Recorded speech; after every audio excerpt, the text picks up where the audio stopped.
Hey, Dave, can you hear me now? Yes. That's where we've connected. Thank you, Teresa.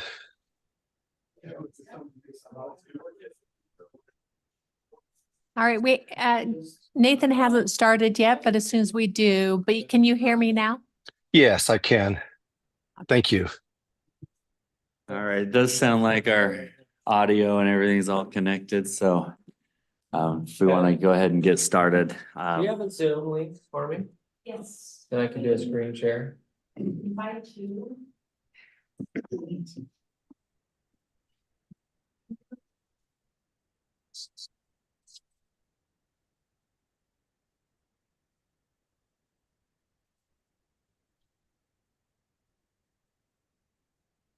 No.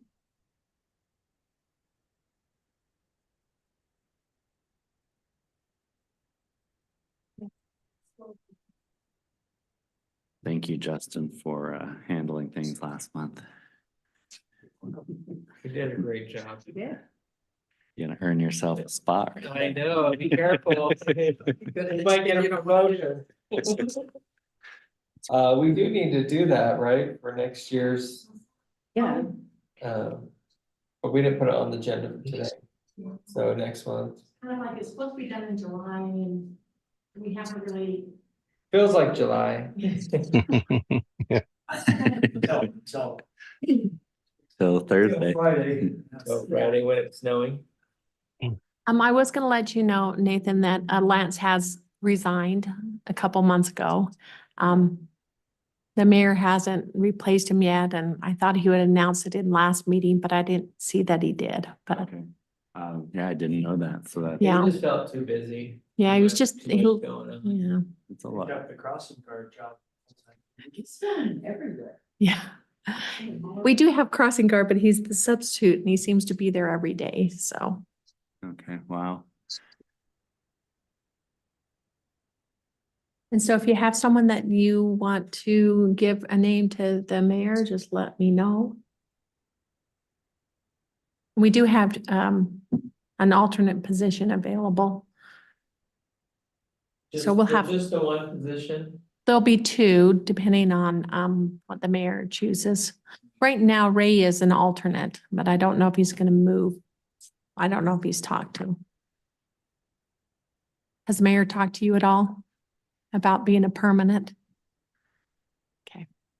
You let me in again, I Oops. hit no, I hit mute and it kicked me out. There was a requirement that anyone new had to live over on North South or Imperial or Red Oak. Yeah.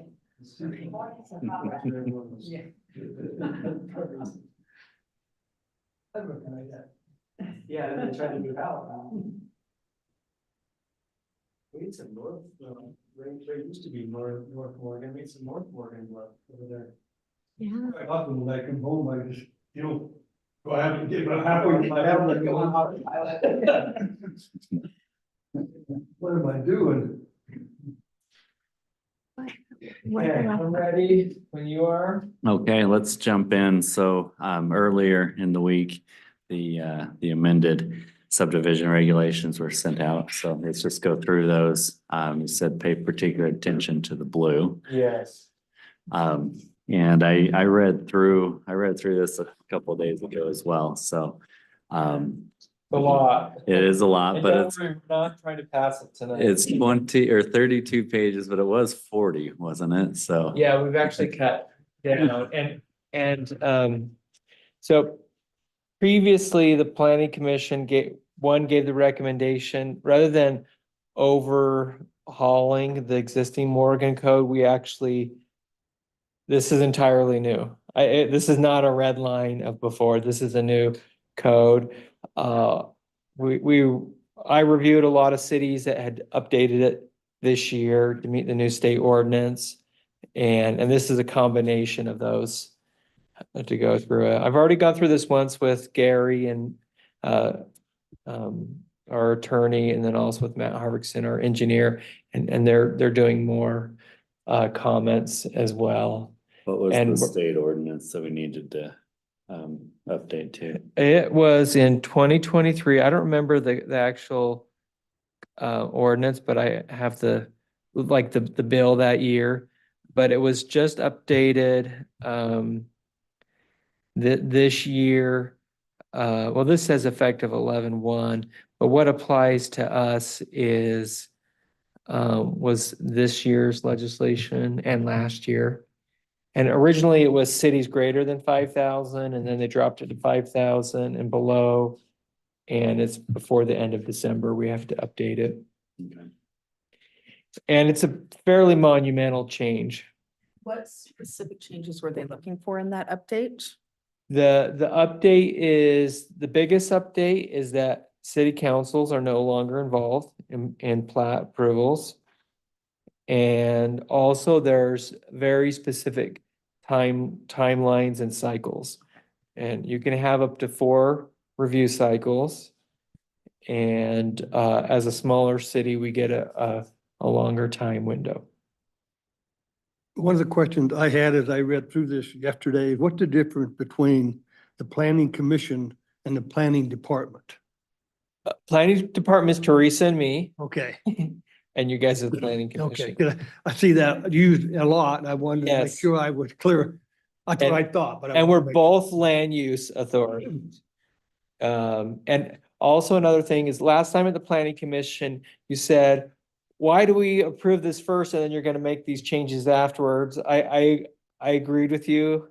And then I went back and looked at code, talked with Gary and others, and the state code says that the planning commission can only approve the pre-plat. Yeah. So it's either you're in the pre-plat or in no position. So that's where I ended up, is at the pre-plat level. So that's the biggest change, is that city council is no longer involved. Also, the state made it clear that plat approval is an administrative approval.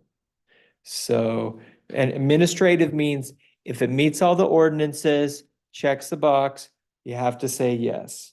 Where a legislative approval is, do we like it or not? And you can even have a little bit of bias, then you could say no. And that's where a rezone comes in. And that will continue to remain with city council.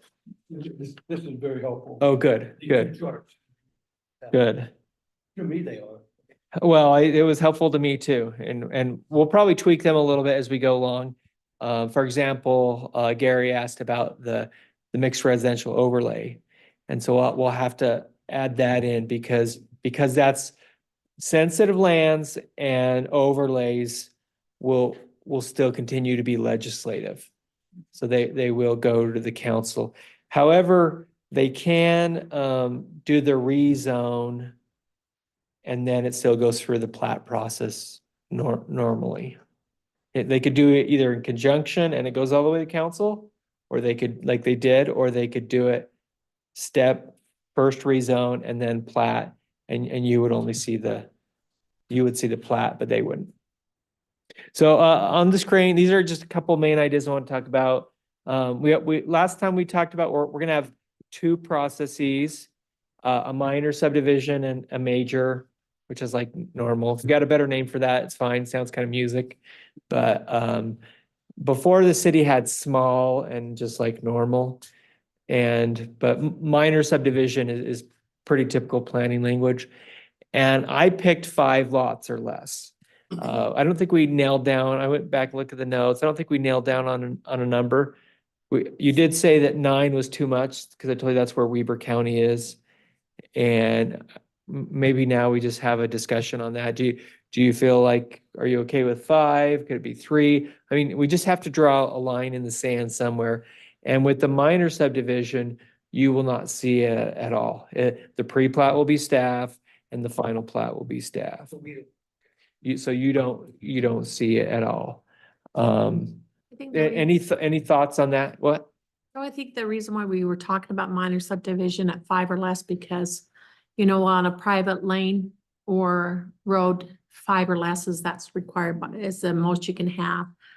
You know, and I think that you're not gonna get into as much, you know, detail of, you know, access and everything else. If you did 5 or less, I think 3 is too small. I think 5, that's my opinion. 5 is a good, matches our code as far as a private lane requirement. And essentially, that's clearly not changing anything with the land use. Right. If there's a zone change, it's even with 5, it would still come into the commission. Right, correct. Because every zone change and ordinance change will actually go to both planning commission and city council, but that's the only thing that'll go to city council. Oh, Jay, go ahead. Sorry. Oh, you. No worries. I was just thinking about the naming convention. Like, I understand there's language within the profession, but to me, it seems to make sense to just put the number in there instead of trying to guess what minor and major might mean. Like, just put 5, whatever we decide on. Can we just do, if it's 5, can we just do 5 lots or smaller subdivision, 6 lots or greater subdivision? Then we don't have to worry about interpreting what minor and major might mean. Okay, and what would that name be then? What Just would that. the name be for the lesser and what would the name be for the greater? So I would think it would be something like, if the number's 5 lot subdivision, if that's considered minor, I would probably do something like 5 lot or less subdivision, something like that. 6 Okay. lot or bigger subdivision. I'm not sure that I have the exact words right there. I was just trying to give the user confidence that it's like, instead, like, I have to go interpret what a minor or major subdivision means. And when we could just give them the answer Yeah, is all. That was my thoughts. I just wonder if it's a 3-lot subdivision and we're calling it a 5-lot subdivision, could that get confusing? What if we go with a subdivision is anything that's 6 or greater? We'll just call that a subdivision. And if it's less, we call it a small subdivision. I mean, that's a pretty, a limited, small. Yeah, and you've got the definitions in like page 2 there. You Yes. just put it in there, right? My subdivision means this and this means this. So I think Jay's trying to go with it, but he's right. Like, let's make sure we define it. Okay. So I'm good with that. What do you like as a name? So you're saying just subdivision and then minor is what Yeah, you're suggesting? Yeah, or I'm good with small, limited, another. The 5 makes sense until we have a 4-lot or a 3-lot or a 2-lot subdivision. And then, or you could say, okay, we have a 5-lot or less subdivision, which is 3 lots. Is that good or is that a little confusing? Like 5. Like minor, that seems to make sense, especially to Jay's point and Justin, once we define that and have that clear. I don't necessarily love major, Okay, because you could have a 6-lot subdivision that now we're saying is a major subdivision. major. Yeah. So somebody's going to subdivide and they know that 5 is the minor subdivision and the requirements and whatever are less. And so say he wanted to do a 6 or 7 originally, but he says, well, if I can go and do 5 instead and avoid all the other crap, he can do that. Yeah, It's a matter of how many lots. So he can there'll be bigger lots, but instead of having a regular subdivision, he hasn't got to jump through as many hoops, right? well, it's just essentially, the process is the same in terms of a pre-plat and a final plat. But you won't have to come to a public meeting. It's not a public hearing, it's a public meeting. Right. And it will be staff approval. I actually don't think it'll be that much easier. Yeah. I think it's more about not bothering the planning commission because of 3 lots here, 5 lots there. Jason, if we do a minor subdivision as defined as 5 or less, and then a subdivision is just 6 or more, but we never have to say that other than the definition, are you okay with that? Or do you guys like small? Another word? I don't worry. I'm not too worried about us getting into the weeds too much on it. It was just kind of a thought, and I think we're on the right track. So I'm Okay, cool. I'm cool with I- whatever you recommend. Okay, I do like the idea of we don't have to always say, we're actually not adding major subdivision. The definition will say 6 lots or more.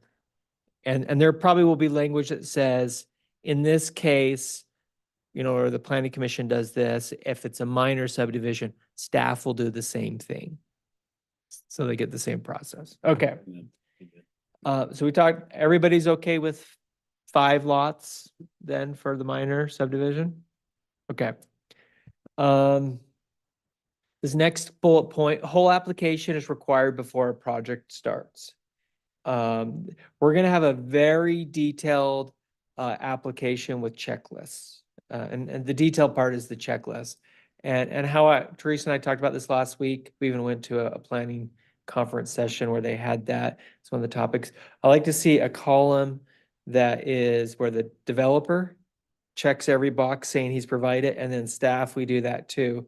So that they have their eyes on it themselves that they've provided that. And then the second, and if someone does not submit an actual completed application, the clock never starts and the project never starts. I think Morgan's been good with that. Probably you go back in time, not as good, and smaller towns like I yes, and I know places like Hannaford struggles with that because I've talked to them. And so I think that that's a way to just a nice, clean, transparent process is a whole application. However, if they want to just have us look at a project, they can submit a concept approval. And that's also a change. State law does not legally allow for cities to require a sketch plan or concept approval. So that is optional. That's a third process that's optional. And so we offer that as staff so that they can get eyes on the utilities, on the layout, on the zoning ordinance, the setbacks, all that. We're happy to do that. We may want to look at that process as well to make sure they provide us with the drawing and application and maybe a fee as well if the city wants to do that.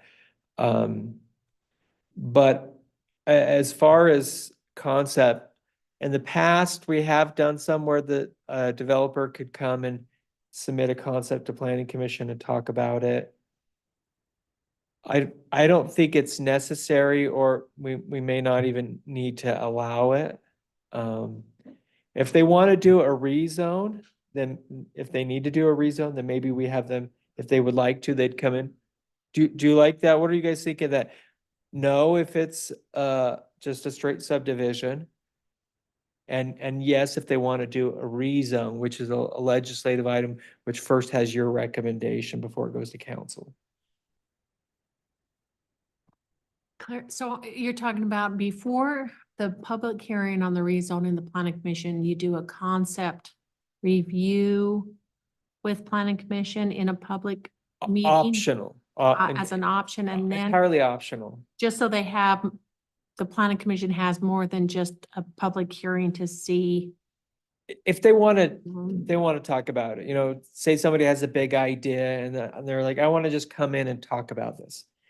Yeah, what would be gained from that? What action would be taken from that? Well, I think they would get your feedback, your input, you know, And that would be the idea, that we would just give candid input? Yeah. And that they would choose to take it or not take it? a dialogue, yes, yeah. I might be devil's advocate. I know that Gary worries a little bit when we see a concept that's not actually a concept review approval on a zoning, that they'll say, oh, this is what we're interested in. We do the rezone. You always have to remember the rezone is going to be the maximum amount of housing for that that zoning. So if they say, oh yeah, here's a concept, we're only doing 20 and it allows you to do 45, 50 homes. 50 homes is what you're approving. You're exactly right, that So that's the only thing I worry about Developers doing a concept here, with other- is rezone. other places they've gone to a city, showed a really pretty picture, maybe less homes or less units, get the rezone, and you don't have to abide by a pretty picture, come back and then resubmit. The overlay requires a concept plan, and the approval is based on that, and they're kind of tied together. And we can do that with an overlay. So maybe that's the one exception. Well, I mean, I'd like to limit being sold one thing and then coming back with something else. If we're opening the door for that, I'd rather not. Yeah, yeah, that's good. You do. So I'd rather not do that because we've had a couple of minor examples of that. Okay. What's the problem we're trying to solve with? Yeah, mostly compliance, and also Compliance. promoting good planning. Compliance with the state. I do have a few things we've added that are above and beyond, which I'll get to those. So. when But you these are say, not like, the- Time, the clock starts, the timeline, what is that? What are the? So definitions for- so we get 4 cycles and it's, For us, it's more than 14 days, right? 30. So Yeah. these are state requirements that every city has to do. And so it makes it to where you have, once it's a completed application, staff has, I believe we have 30 days to do the first review and do comments back. And then, If And you- then we get it to the developer, they review and update it, and then it comes back. we have another time limit. If you don't meet your time limit, it can be approved without approval. Kind of a shot clock kind of thing. I mean, I don't know if that's happened in Morgan, but there's cases around the state of a subdivision dragging out like 2 years for approval. And of course, both sides have their say and blame each other. But that's kind of the idea, that it's very specific. And a few years ago, the state also required that building permits have a time as well. The one thing in the past I felt bad about is they'll come in on this pre-deal sketch plan and say, what do you think? And then the planning commission, without knowledge of the background information, just spell out ideas. So the developer plans around the ideas that the planning commission threw out. Some of those ideas aren't even legal or. That's true, that proper. happens. So we chase them down our hole. Trip 'em up. Yeah, and I've seen it happen several times. But I'm like Nate, not in favor of us trying to like a preliminary napkin sketch and say, yeah, we like it, we don't like it. Yeah. I'd rather okay. go based on what the ordinance says rather than I like or don't like.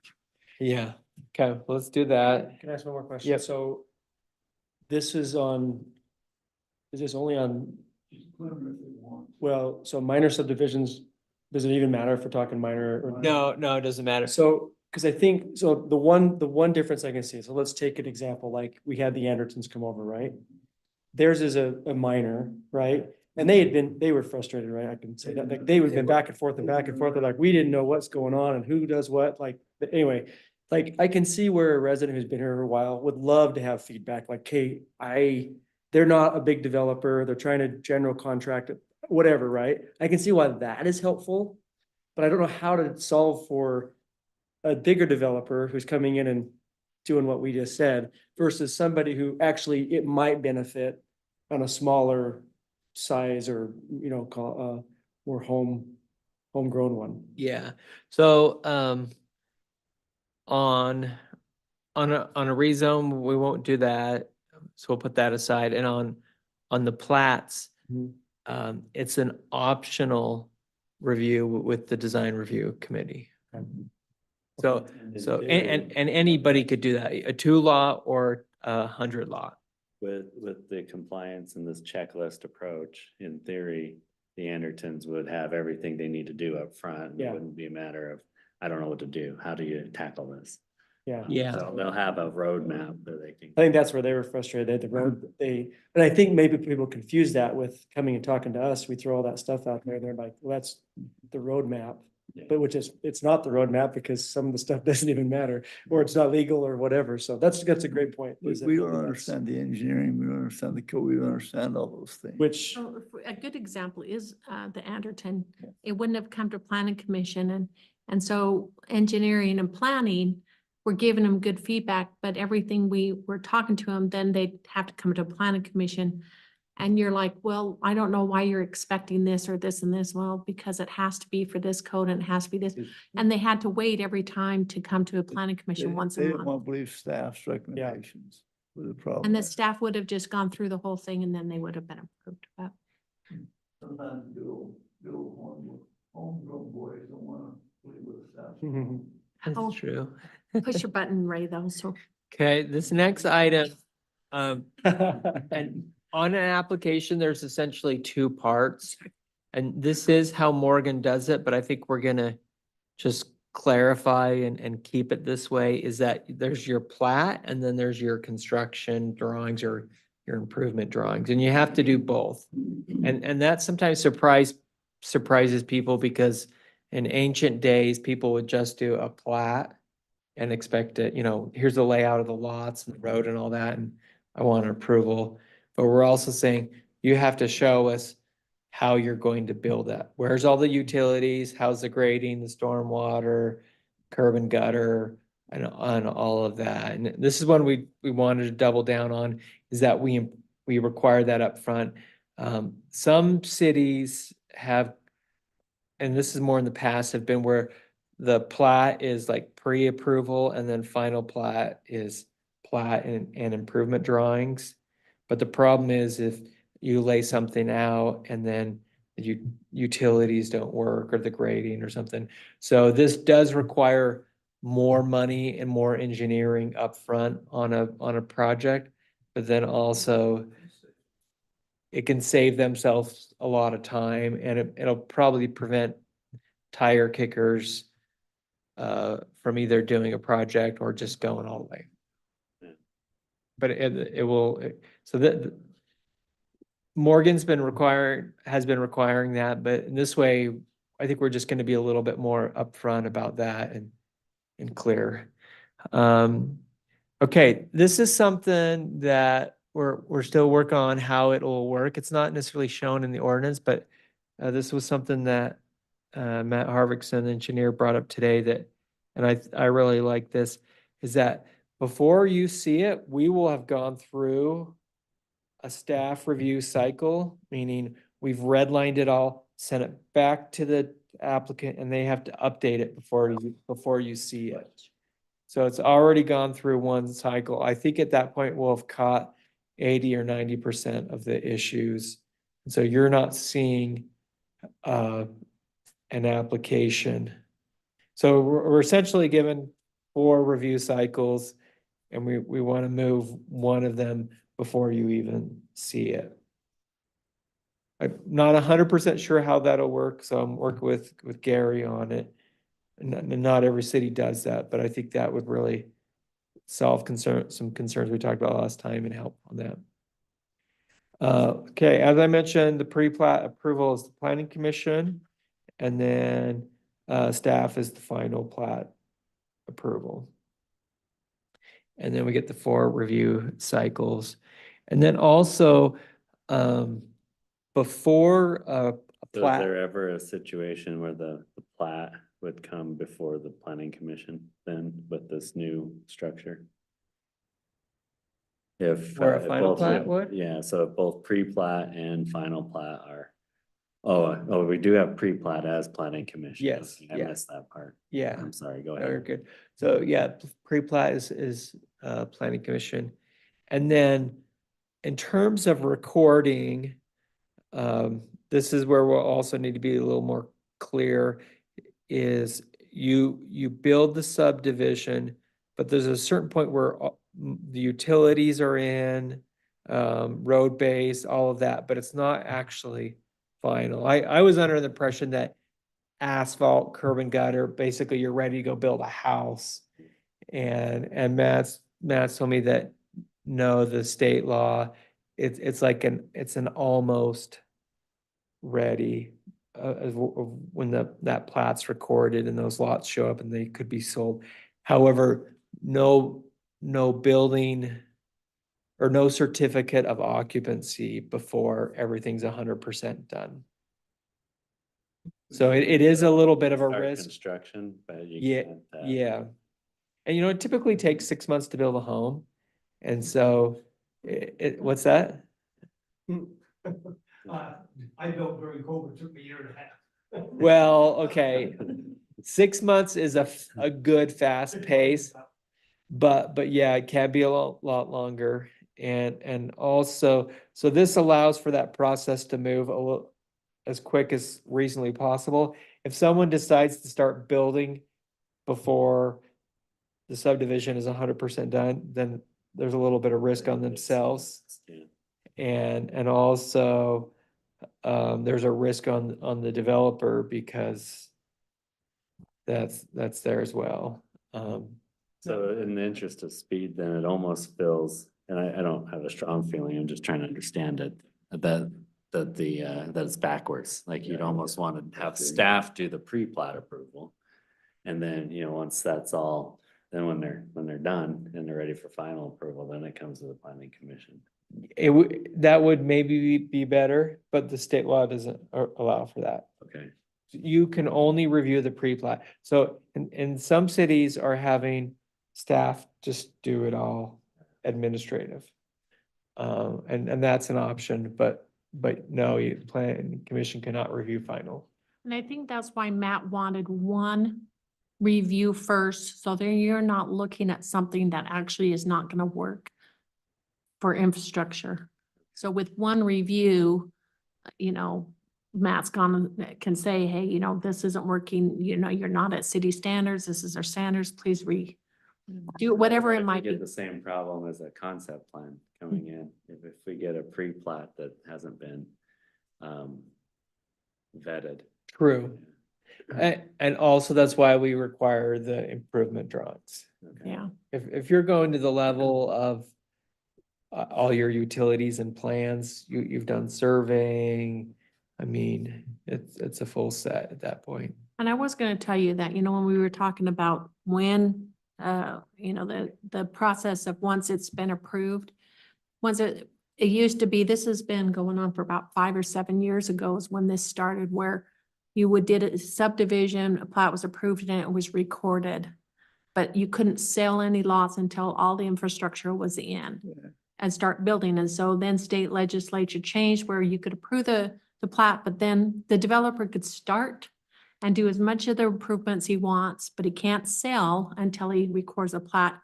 But all the improvements can be into a certain point, like, for example, the road doesn't have to have asphalt on it or road base on it, but asphalt, but it does have to be able to hold a fire truck if there was Yes. a problem. So they could have just road base on it. And then you could start record the plat and sell lots, but they have to bond or have money set aside for what improvements have not been put in. Yes, thanks for bringing that. The bond is really critical because if you buy a home, Aaron buys a home in Nate's subdivision and you start building and then you walk away for whatever reason to go on vacation. And there's a bond there where the city has the money to go in and finish it. We don't want to be in that business, but we could go in and finish it. So that's where that surety comes in. However, if the developer doesn't want a bond, they can just build it all the way, then record and then sell. Okay. I'm just gonna go through some of the text in here. We don't need to I don't think tonight is necessarily a detailed language. So the purpose is really section is just to kind of go over some of the big picture ideas, health, safety, welfare, protect the city, also to have, quality standards that we're following that are consistent, protect the citizens, those kind of things.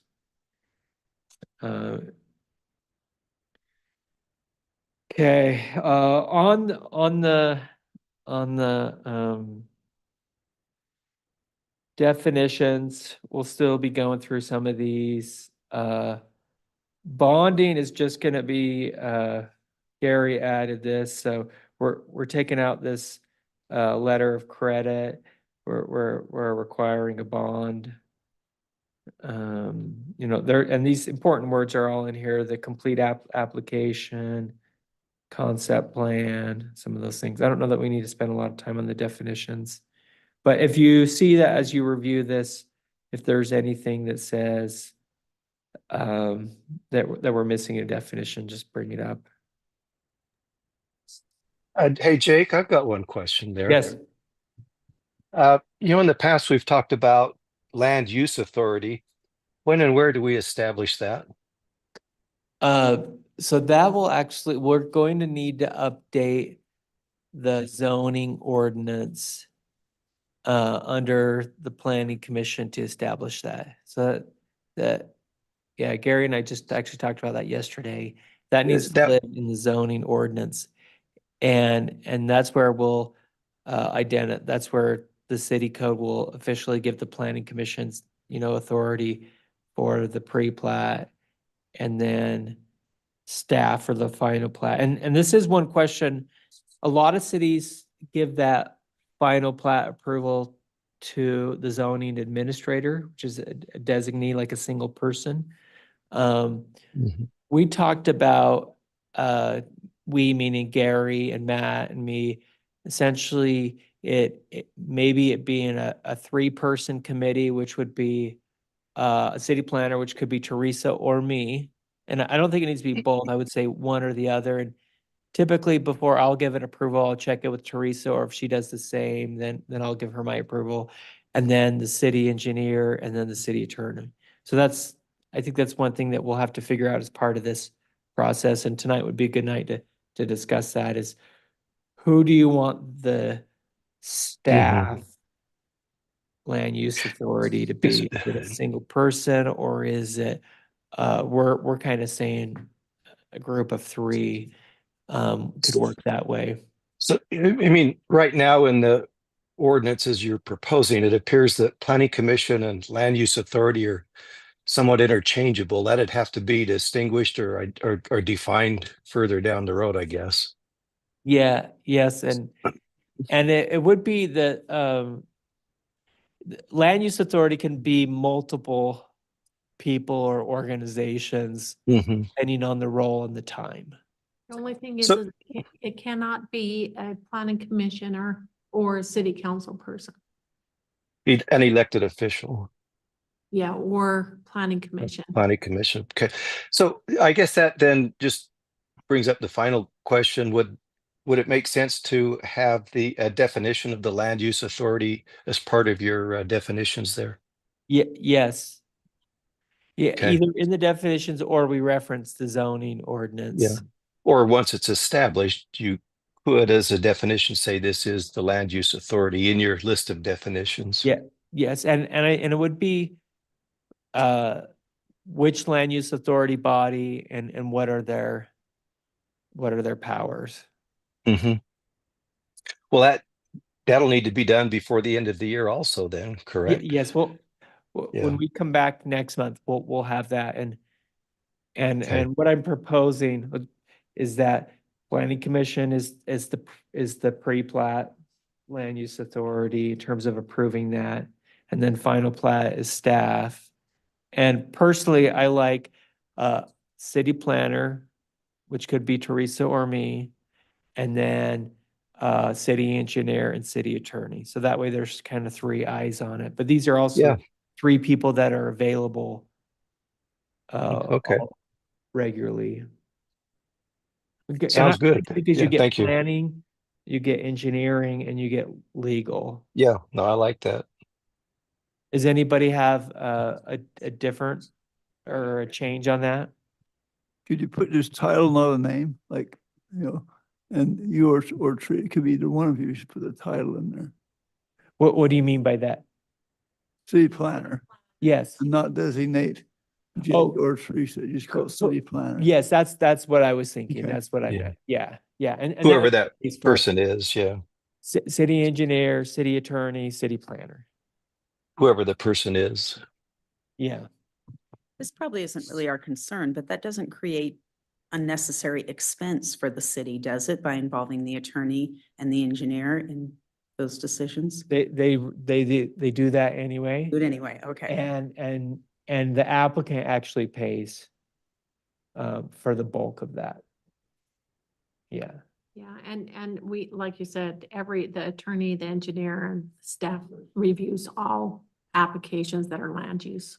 Yeah, we're kind of already in the weeds. Yeah.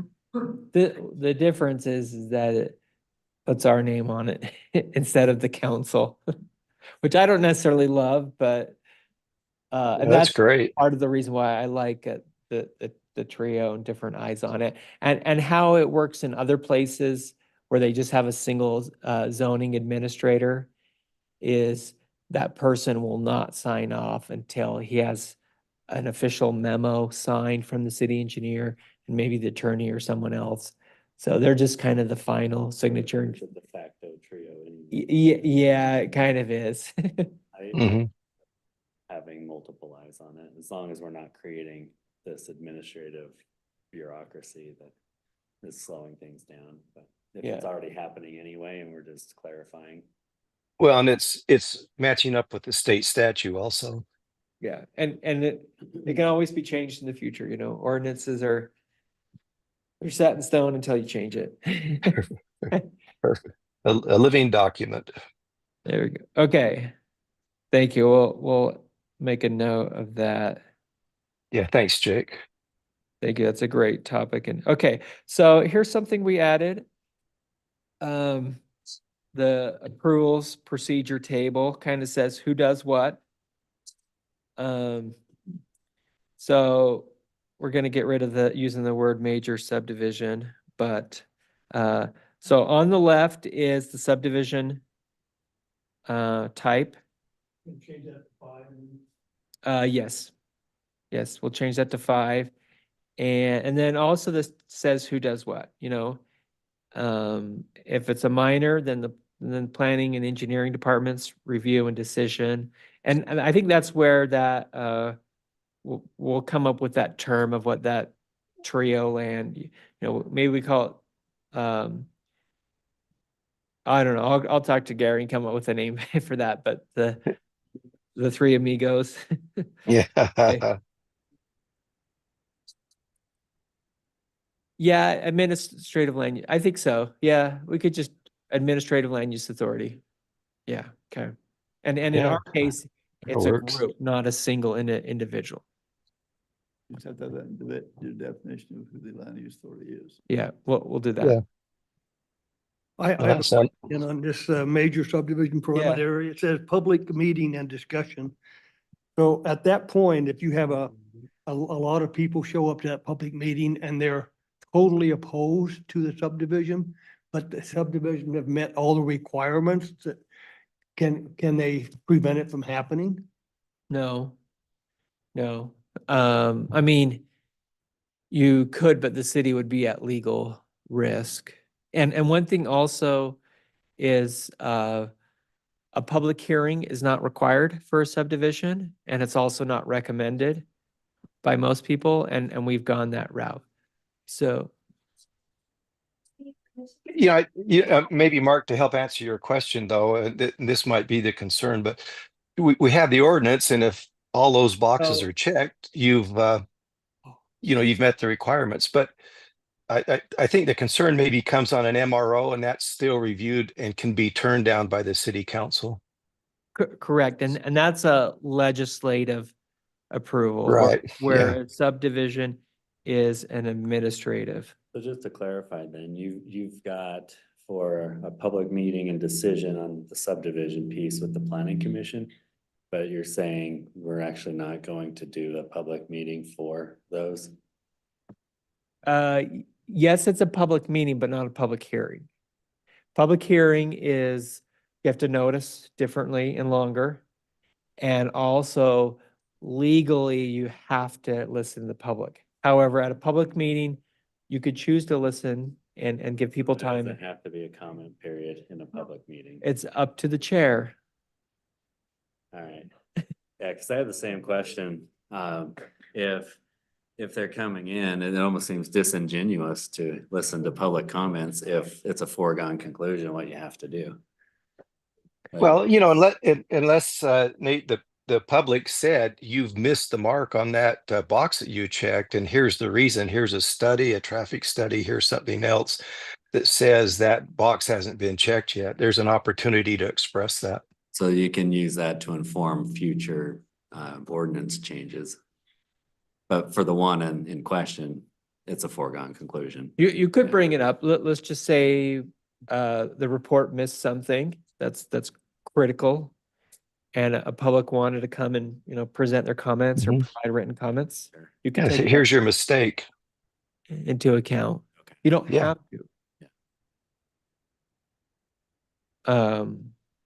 Okay, so we are going to have a public meeting and under the preliminary, the pre-plat. And, but not for final. And then also adding in here, now if it's a sensitive lands property, then that does actually go all the way to the Still sensitive land legislative. part does Yeah. go all the way to council, and that the state law allows for that. Currently on our code, when they do the preliminary and the final, both go through to city council. So we'd have to have that marked on both preliminary and final. Oh, Unless we amend our sensitive lands to not have that requirement. I would suggest that we do preliminary at planning commission and final at council for sensitive lands. When we meet, let's see what we need to do on that. Can we create as part of this roadmap? I'm still thinking about this checkbox you give the developer, they come in, whoever it is. Can that also be broken out? This is preliminary phase, this is final phase, this is so that it's clear, not just for them, but for us as a commission, what boxes they need to have checked. Yeah, there will be two applications. Okay. It is a two-step process. Does that answer your question?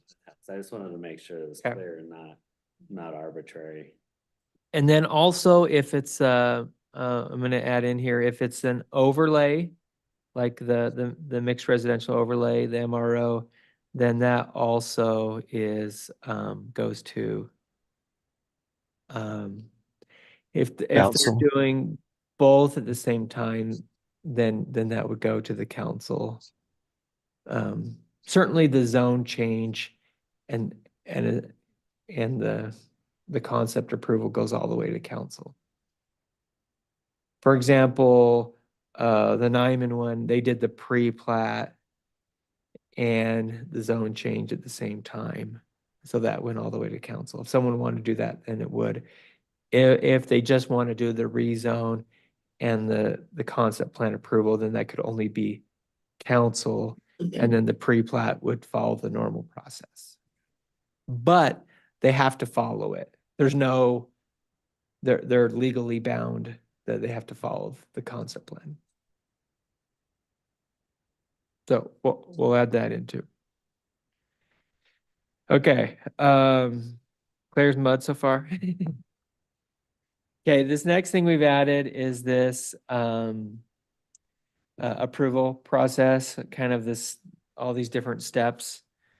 The first, we've talked about a lot of this, and this is a big part of just understanding the process. Just real quick for a time Yes. check, so probably 5 or 6 more minutes, and we'll have 2 minutes between Sure. some general sessions. So I don't know how you want to transition for the general session. Are we just going to continue exactly what we're doing? I think so. We have one other item I just want to have a dialogue about.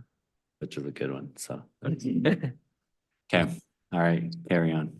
Okay, so going through this process, the pre-application, the design review consultation, the pre-plat application submittal, that's where they submit the whole application.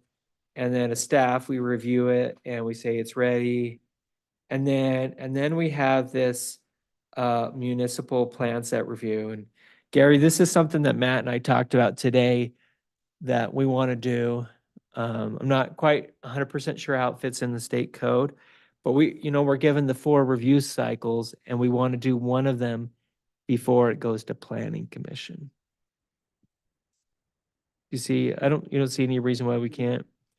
That way they get more of a refined document and process. We appreciate that. So, and I don't know if maybe even 2, maybe that's something we think about if it's 1 or 2. I wouldn't do more than 2. We don't want to beat them too much before they even get to come talk to you, but at least. Okay. All right, and then,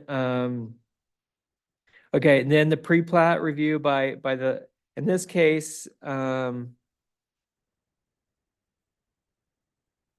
okay. Notice of public meeting, so the planning commission and also what we decided, we're gonna have a minor plat, which is 5 or less. And then anything else is just a subdivision. So if it's 6 or more, we just call it a subdivision. So we dropped the use of the word major plat. So we have a public meeting. And then the pre-plat review, says here by the land use authority, but in this case, it's the planning commission acting as the land use authority. And then amendments to the application, so they update the application. Then they do their second application, which is the final plat application. And then the application review, did they do everything? And then we do the review cycle. In this case, we'll have 2 or 3 cycles left. And then the approval of the final plat and improvement drawings. And then they can move into construction, pre-construction, inspections, establishing the money guarantee, which is essentially the bonding, and then the signing, recording, and then acceptance of approval improvements. So that's kind of the whole process in a nutshell. I think for first timers, they're gonna hopefully appreciate seeing that. It's complicated, but also it's a very significant process to.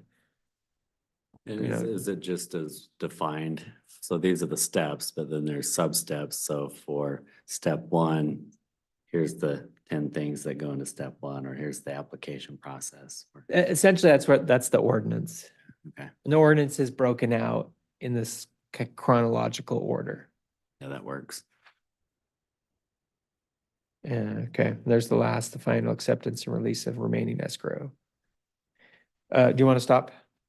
That's probably a good time right there.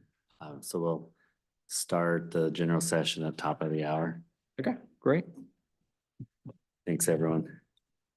Bring your mics with you. Well, actually, looks like we have plenty this time. Never mind.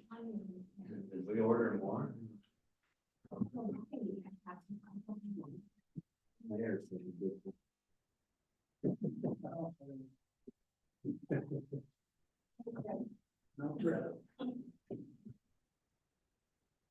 So we're moving into the general session. It's actually really cold down in Cedar. City. Oh, yeah, you gonna be down there? Yeah, we're leaving tomorrow. I haven't seen you. So I saw you at. One race. What was the last one? Where were we? Was it Cedar? No, it wasn't Cedar. Not at Richfield. Richfield. Yeah. Did I say Richfield?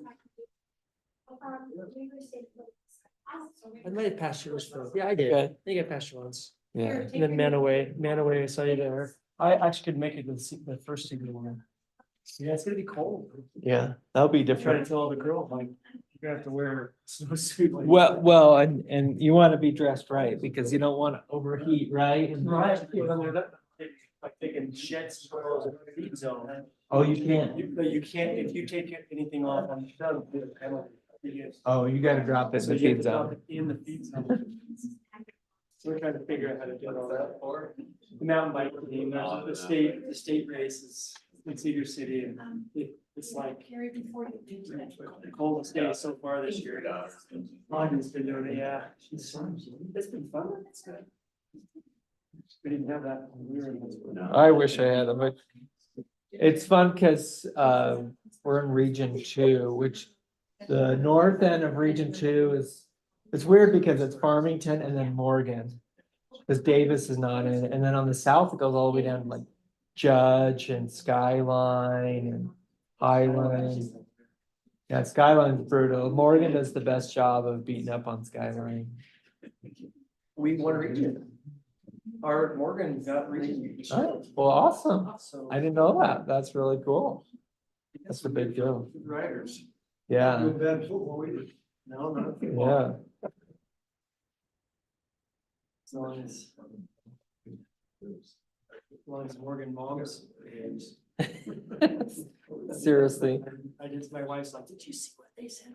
I was like. I've never looked at that and I don't plan on it. I've been warned not to. It's like watching. It's like a reality TV I was show. gonna say but that like, it's like watching The Bachelorette. or Wives of something Salt like Lake or that. Yeah, whatever, it's one of those Housewives of Real Salt Lake. Housewives. They have a Real Wives of Morgan. Very good, Teresa. That's so hilarious. I will go ahead and kick things off tonight. I want to welcome everyone to our October 15th Morgan City Planning Commission meeting. And for those that are participating in the audience, welcome. Have they signed in? We got them signed in. Okay, perfect. We have a couple of things to take care of before we jump into our agenda. And that's in regards to approving our minutes from two previous meetings, August 20th and September 17th. I was going to just take these together, assuming that that everyone's had a chance to review those. I was not at either of those meetings, so I will abstain from approving these, but I will look for those that were here to approve them into the record. I'll make the motion that we approve both of the minutes as they have been printed. All right, is there a second on the motion? I'll second that. Very good. All in favor? It looks unanimous. I'm abstaining. All right, we have two agenda items. And again, just as a reminder, this meeting is being live streamed and recorded and available on our website moving forward. So just keep that in mind as well. But the two agenda items, and we'll start with them in the order that we have them listed, is draft ordinance review for subdivision regulations. This is Title 11. And I'll turn this over to our city planner, Jake, to start taking us through this. Great, thank you, Chair. We'll just pick up where we left off from our work session. So now into this section of the subdivision ordinance is general design requirements. One thing you need to know is that of course, there's a lot of design requirements, utilities, grading, all of that. In the subdivision ordinance, how we want to situate this is the big picture items are in the subdivision ordinance and the nitty gritty engineering are in the city standards. And that's mostly how it is now, but we might be refining that a little bit as we go. So that way, I mean, an applicant will have to have looked at and used both sets of standards. But this is where we want the big picture items to live. And in terms of sewer slopes and how much gallons per minute and pressure on the water lines and exactly what type of curb can you use in what location, all that's in the standards. Okay, everybody good with that? Okay, so a couple things here in terms of big picture. So general plan, that's number one, is we want the applicant to have reviewed the general plan and make sure that they comply. And this is good planning because we've spent all this time on the general plan. It's our big picture guiding document. Now, as we work down in details, then we want to be following that. Next item here is preservation of what's good on the land and the topography. Are they looking at trees, waterways, slopes, things like that? Next item Just is with that language Yes. there, Is there the semicolon after preservation? Are we just specifically talking the design, designing preservation in? I just want to be clear what we're. Yeah, and then- that's a good, In other words, is the emphasis on design or is the emphasis on the I preservation? think it's on preservation. Okay. Okay, thank you. Then community facilities, are they taken into account? Schools, utilities, subdivision, just kind of, oh, this is still kind of basic language. It's not necessarily a check the box exactly. It gives us a little bit of liberty to say, are you doing this? Okay, the next one, this is where we were deviating from the state code and adding something new for you to think about.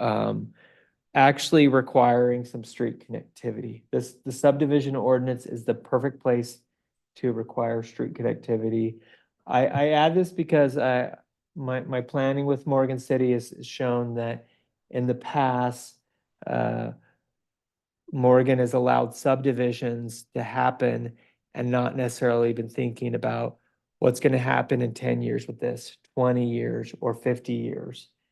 And I bring that up because Island Road is like one of the biggest cul-de-sacs I've ever seen in terms of a dead end road. And there's some fire risk with that, natural hazard, walkability, Public Works hates it, utilities, things like that. But to be fair, Island Road was established 300 years ago. And all the subdivisions we put in, we have allowed for road connectivity, the master road plan. So I take a little bit of exception to that fact that you're saying.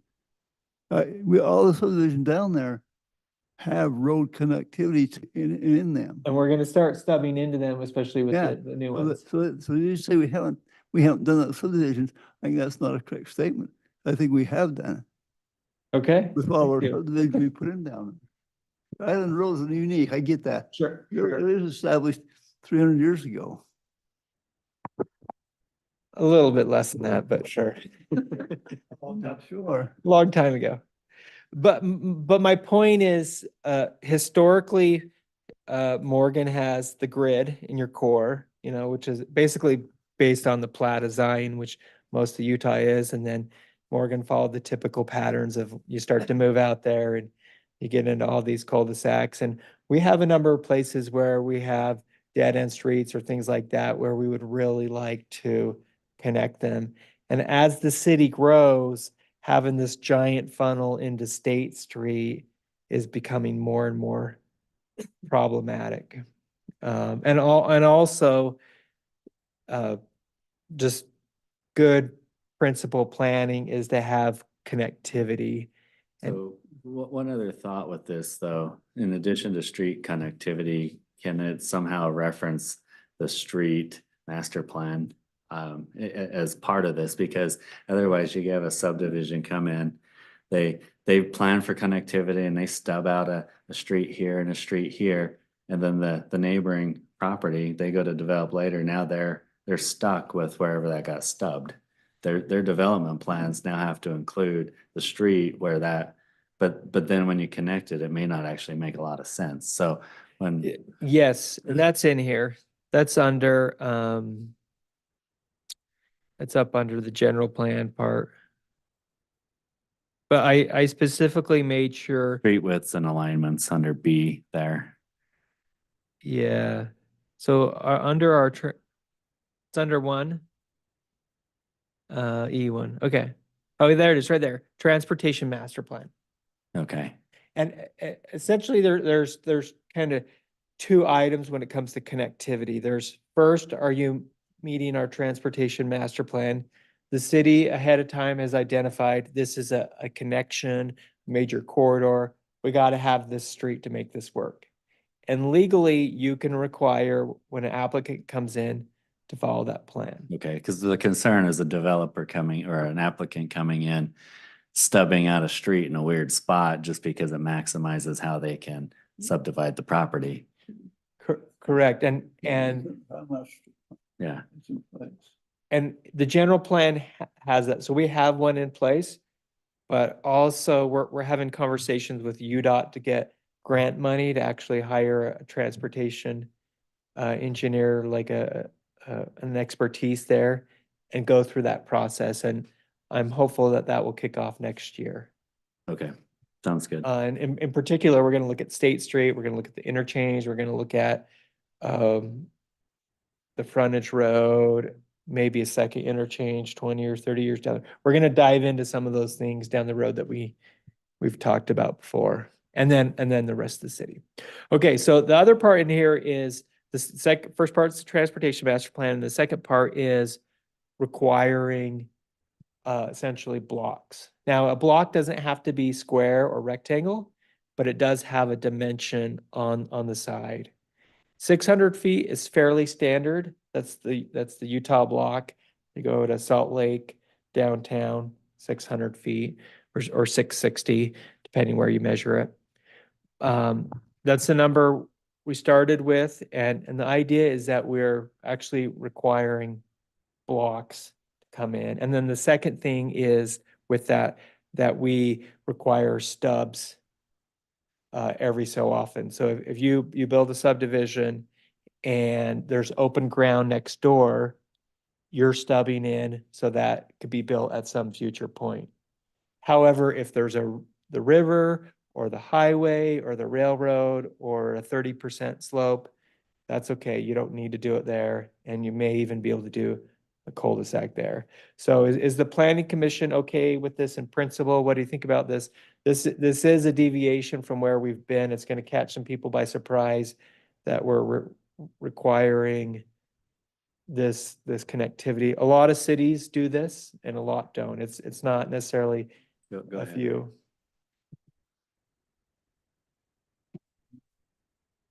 Have you got 600 feet in here? Is that before we do a block? Your blocks are what, 450 by 150 about? So it's longer than your core block.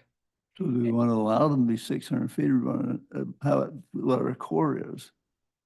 I don't know. I felt like I was trying to be a little bit on the generous side. 600 is an okay walkable. And what's going to happen is it won't be 600 by 600 because no one wants a 300-foot deep lot. It doesn't make money. Right. So it's going to be 600 by 200, not including the right of ways, most likely. So somewhere in that range. But it still is walkable. You can go down. I don't know if you ever, it's actually where I grew up, but you've probably experienced it where to walk around an entire block to get to somebody's house is like a whole mile to get over there. I mean, if you jump fences or cross the river or, cut through backyards, you could get there pretty quick. But when you look on, if I'm walking around or biking or even driving, it's so much longer because they just didn't connect this tiny little piece here. And so. What about this cul-de-sac provision? Help me understand that one. Saying it's not permitted, like ever. Is that, Yes. so we're getting rid of cul-de-sac? Yes, unless, now, again, we're discussing, this is up for debate. Unless so if there's infill where there's existing development all around, and what Gary and Matt and I talked about yesterday is tweaking this language so that if there's no other option, then you can do a cul-de-sac. So if the river's there, the railroad, the freeway, a steep slope, or there's development all the way around houses, then you can do one. So it becomes more of the exception than the rule. It's just not open free reign. I know I grew up on a cul-de-sac. I know they're great to live on, but you start to do a lot of those and then they become problematic for public works, for snow plows, trash, recycle. Also people, you drive more, you walk less, you bike less. And with Morgan being such a single city where you're not connected and all this, you don't really need them. Okay, So we're saying if it's Um, very steep, then a cul-de-sac would be appropriate? Yeah, yeah. If you're up against the mountain and there's nowhere to go, Yeah. yeah, Okay, all right. yeah. I mean, where it makes sense, there's no issue with it. We just don't want to keep it as specific conditions. I'm trying to run through my head all of Morgan City. I'm trying to run through my head and find cul-de-sacs that are a problem, that meet your problem criteria. You say we've got a bunch and we've erred in the past. I'm not trying to, I can't find in my mind that are a problem. Help explain where you're seeing these. There's that are just a couple problems. locations. Tell me what they are. I'm not finding them in my mind. I go through the city. Yeah, you know the city really well, Ray.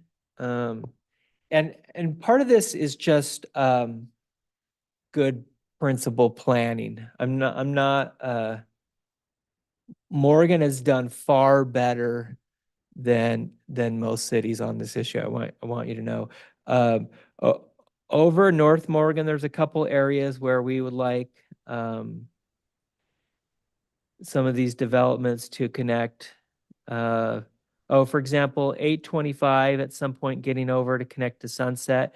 What we Right. don't have in North Morgan, I don't want to get too far away because I think this is about principle, but in North Morgan, the only corridor is 700 East.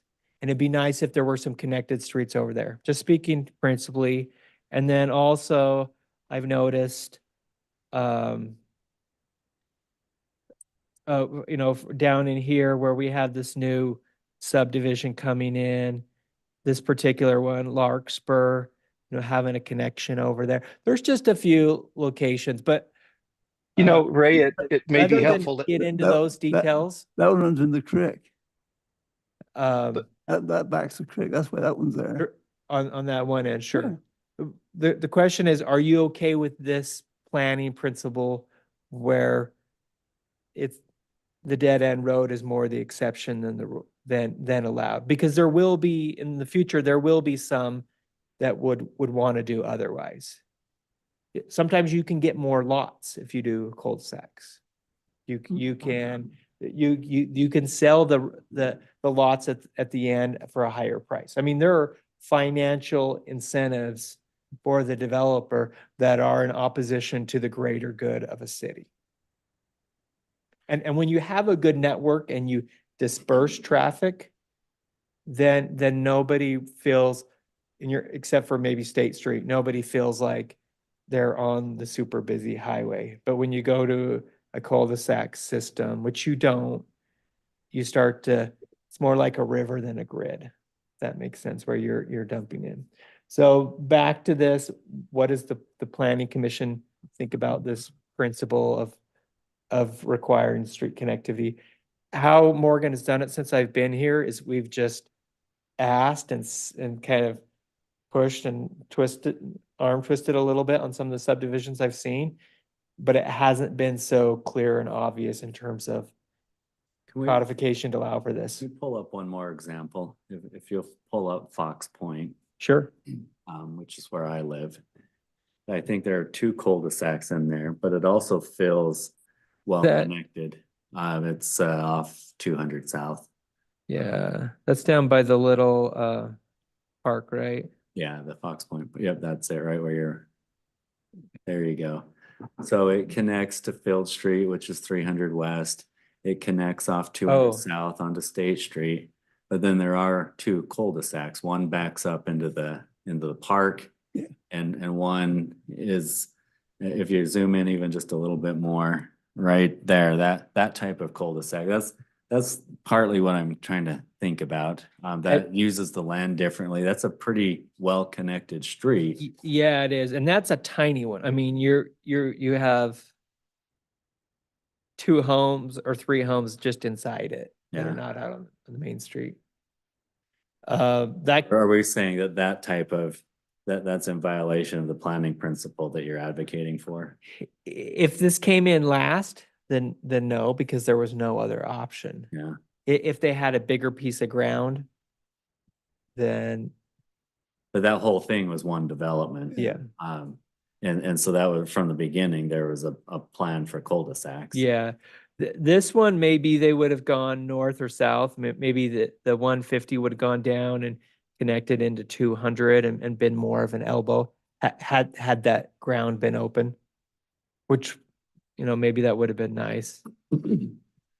If I may, I mean, I think the whole idea here is a lot of the planning has been done around the property owners and what they could do with it, and it just kind of stopped without looking into the future. Yes. So discussing where Morgan City plans on growing, like, I agree, we would like to have connectivity because we're restricted. Like, it does feel like sometimes it's just, hey, that piece of ground, we're only worried about that one, we're not worried about the future. From that standpoint, I like that. I think the question is if, can we make it, and I get exactly where you're going on, make it more of the exception, but to Ray's point, like, you could add a few more things in there, like it says river back on the other page, Yeah. say waterways or something this way. I think, not to say that Morgan's horrible as it is, because we love it. Morgan's here. great. But I agree with the principle of trying to make things more connected. I think we just want to make sure we're not making it so hard that if a cul-de-sac fits there, I guess, do we have the right discretion to Yeah. adjust that? That's where I'm going to. The principle is great.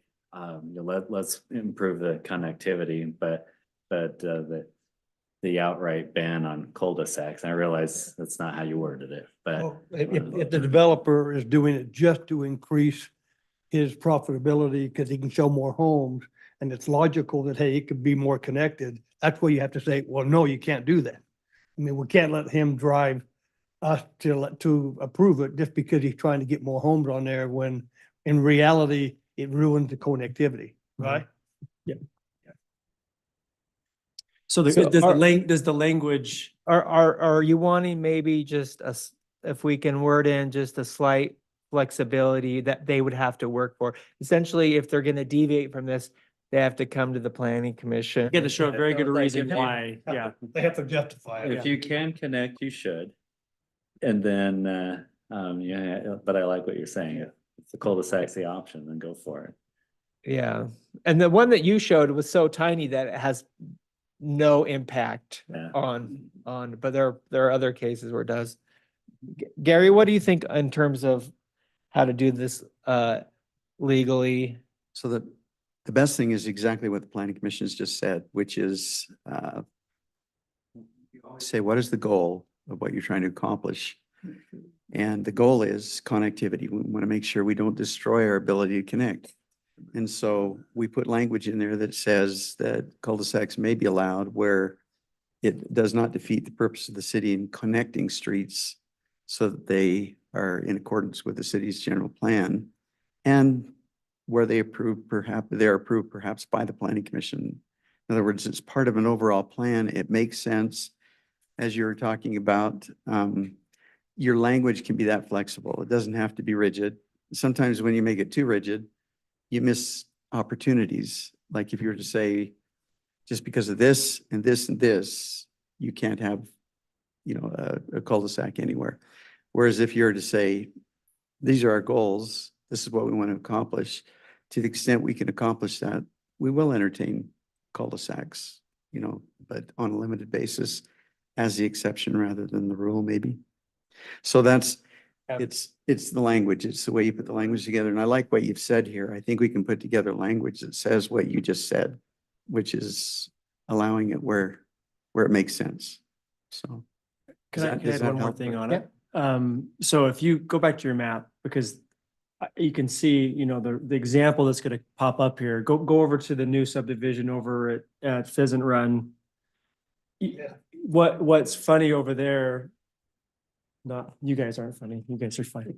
But the development, no, go zoom out a little bit more. You can see how that's all got to be kind of funneled this way because of the shape of the way the land was. Yeah. And there are some dead end. Now there's connectivity there, but if you zoom out, like that's the expansion the city's going, right? Like Yeah. you've got the new subdivision there.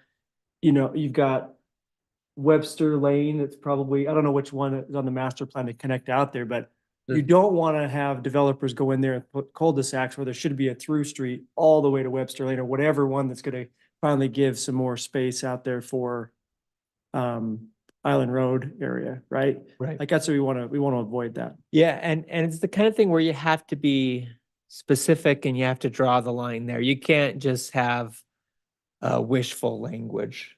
You know what I mean? I think if they're, we have to make them work and prove why they get the exception, and it has to be justifiable. Okay. Are we in agreement with that?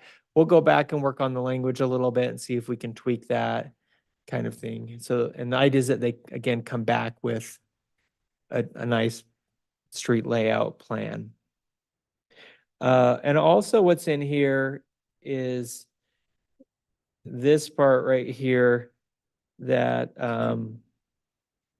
stubs for future bridges may be required by the city engineer planning department. Essentially, if we're saying we may not need a bridge here, but we're just going to require that the land remain open and we'll deal with how to build it there later. If at some point the dairy gets built, then we really need that bridge over to Island Road. And there's kind of one place where the city said we could do it here. And I don't know how closely it's been looked at, but my point is that would be really nice. You know, if Island Road is being built again, there probably would have been two places or something like that where I said, we got to save 100 feet so that we could put a bridge over there, even if it's in 50 years. Can we create a master road plan that accomplishes those things without all this additional verbiage? And then they have to follow the master road plan. Not the big picture stuff, yes, but the minor stuff, no. I mean, in a transportation plan, you can never identify Okay. all the little deals, all the little connections. And even in a neighborhood, street connections and all of that is important. So the absolute is the transportation plan. That's a non-negotiator. If someone even submitted an application where they don't have those major street connections that follow our transportation plan, I don't even know if we would accept it, or at least we would tell planning commission to deny it. The second level is, do they have that neighborhood network? Let's work with them on it. And the idea hopefully is also before it arrives to you, those items have been worked out. Does that answer your question? Yeah. Okay. All right. This is something that some cities do have in their code that I like, is that if you do have, for whatever reason, two cul-de-sacs at the end, you put a sidewalk in between the two. And so you have that connection. So a dedicated walkway connection in there. This is from Mill Creek did that. Yeah. I'm not sure we want to even go to the 600, 500 feet. You like that to be less? I think, well, Okay. I don't know any place in Morgan is bigger than that now. So I'm Yeah, not sure why we allow new development to be bigger than what we currently are. okay, I don't understand that concept. yeah. And then that number is pulled out of Mill Creek instead of out of Morgan. Oh, I use 600 because it's fairly typical, and also it was the other number, but we'll go back and look at those numbers again. I like the sidewalk width, Yeah, though. yeah.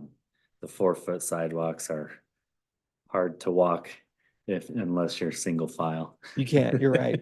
Yeah, that 5-foot sidewalk is. I'm not that wide of a guy and it's still hard to walk 2 by 2. Yeah, how you actually do it is both people hold a hula hoop and you walk next to each other, and that's kind of the idea. that's the ideal. But so the old standard was 4 feet, and it was just this year, right? That the 5-foot sidewalk was updated, or last year. That's way better.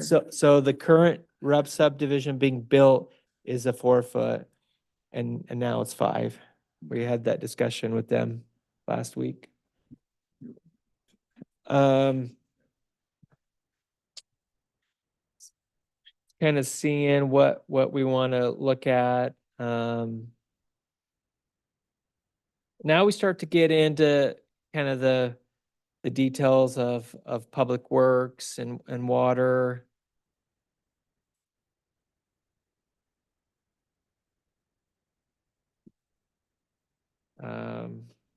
we've hit on a lot of the things that I wanted to discuss. Stop right there just for a second. Yep. I noticed it when I read through it last night. Under D3, do we want to require that when it's never done? Oh, It says a receptacle with a secure lid and a cover. yeah, I'm just gonna put a all know line. That never happened. Yeah, that's a little bit too much. Agree. I just think a receptacle has to be there, but that's all. Oh, no, the covered part. Yeah, Okay. it's a little thing, but why put it in there if it never happened? Whoops, I'm sorry, I should have been on my microphone, but why say covered when it never happens? Yeah, no, that's a good point. And those big open ones, which Yeah. can be really nice for construction. I agree. Okay,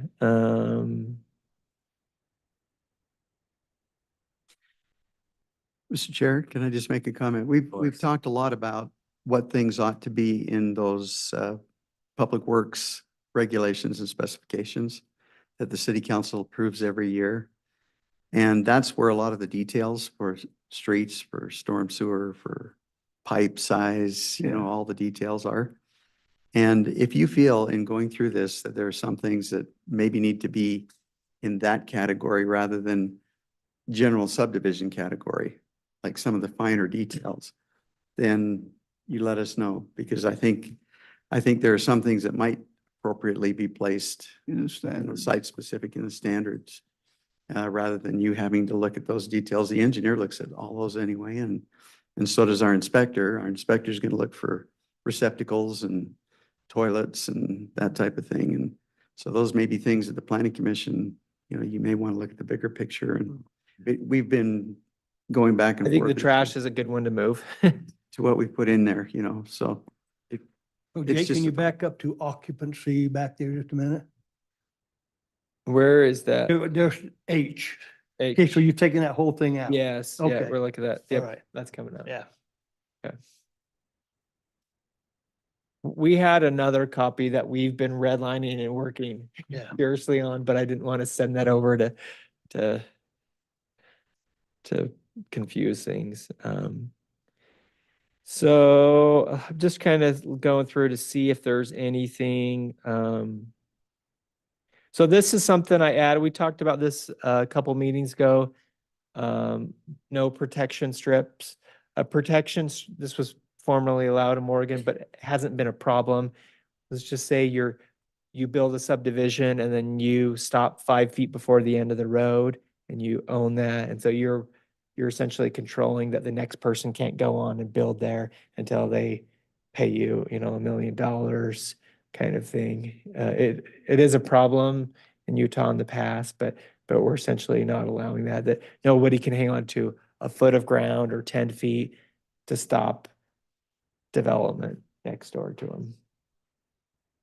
How does that work again? They buy at the end of a property? Or you would just stop. Let's just say you build a subdivision and it's planned that a street goes through, Uh, but then the right of way stops 10 feet before the end of the property. Into the property. And so the guy next door couldn't go and buy that property and continue that because there's not a public right of way to go there. I see. And it also happens on the side. Is the motivation to stop development, or is the motivation just to make a buck?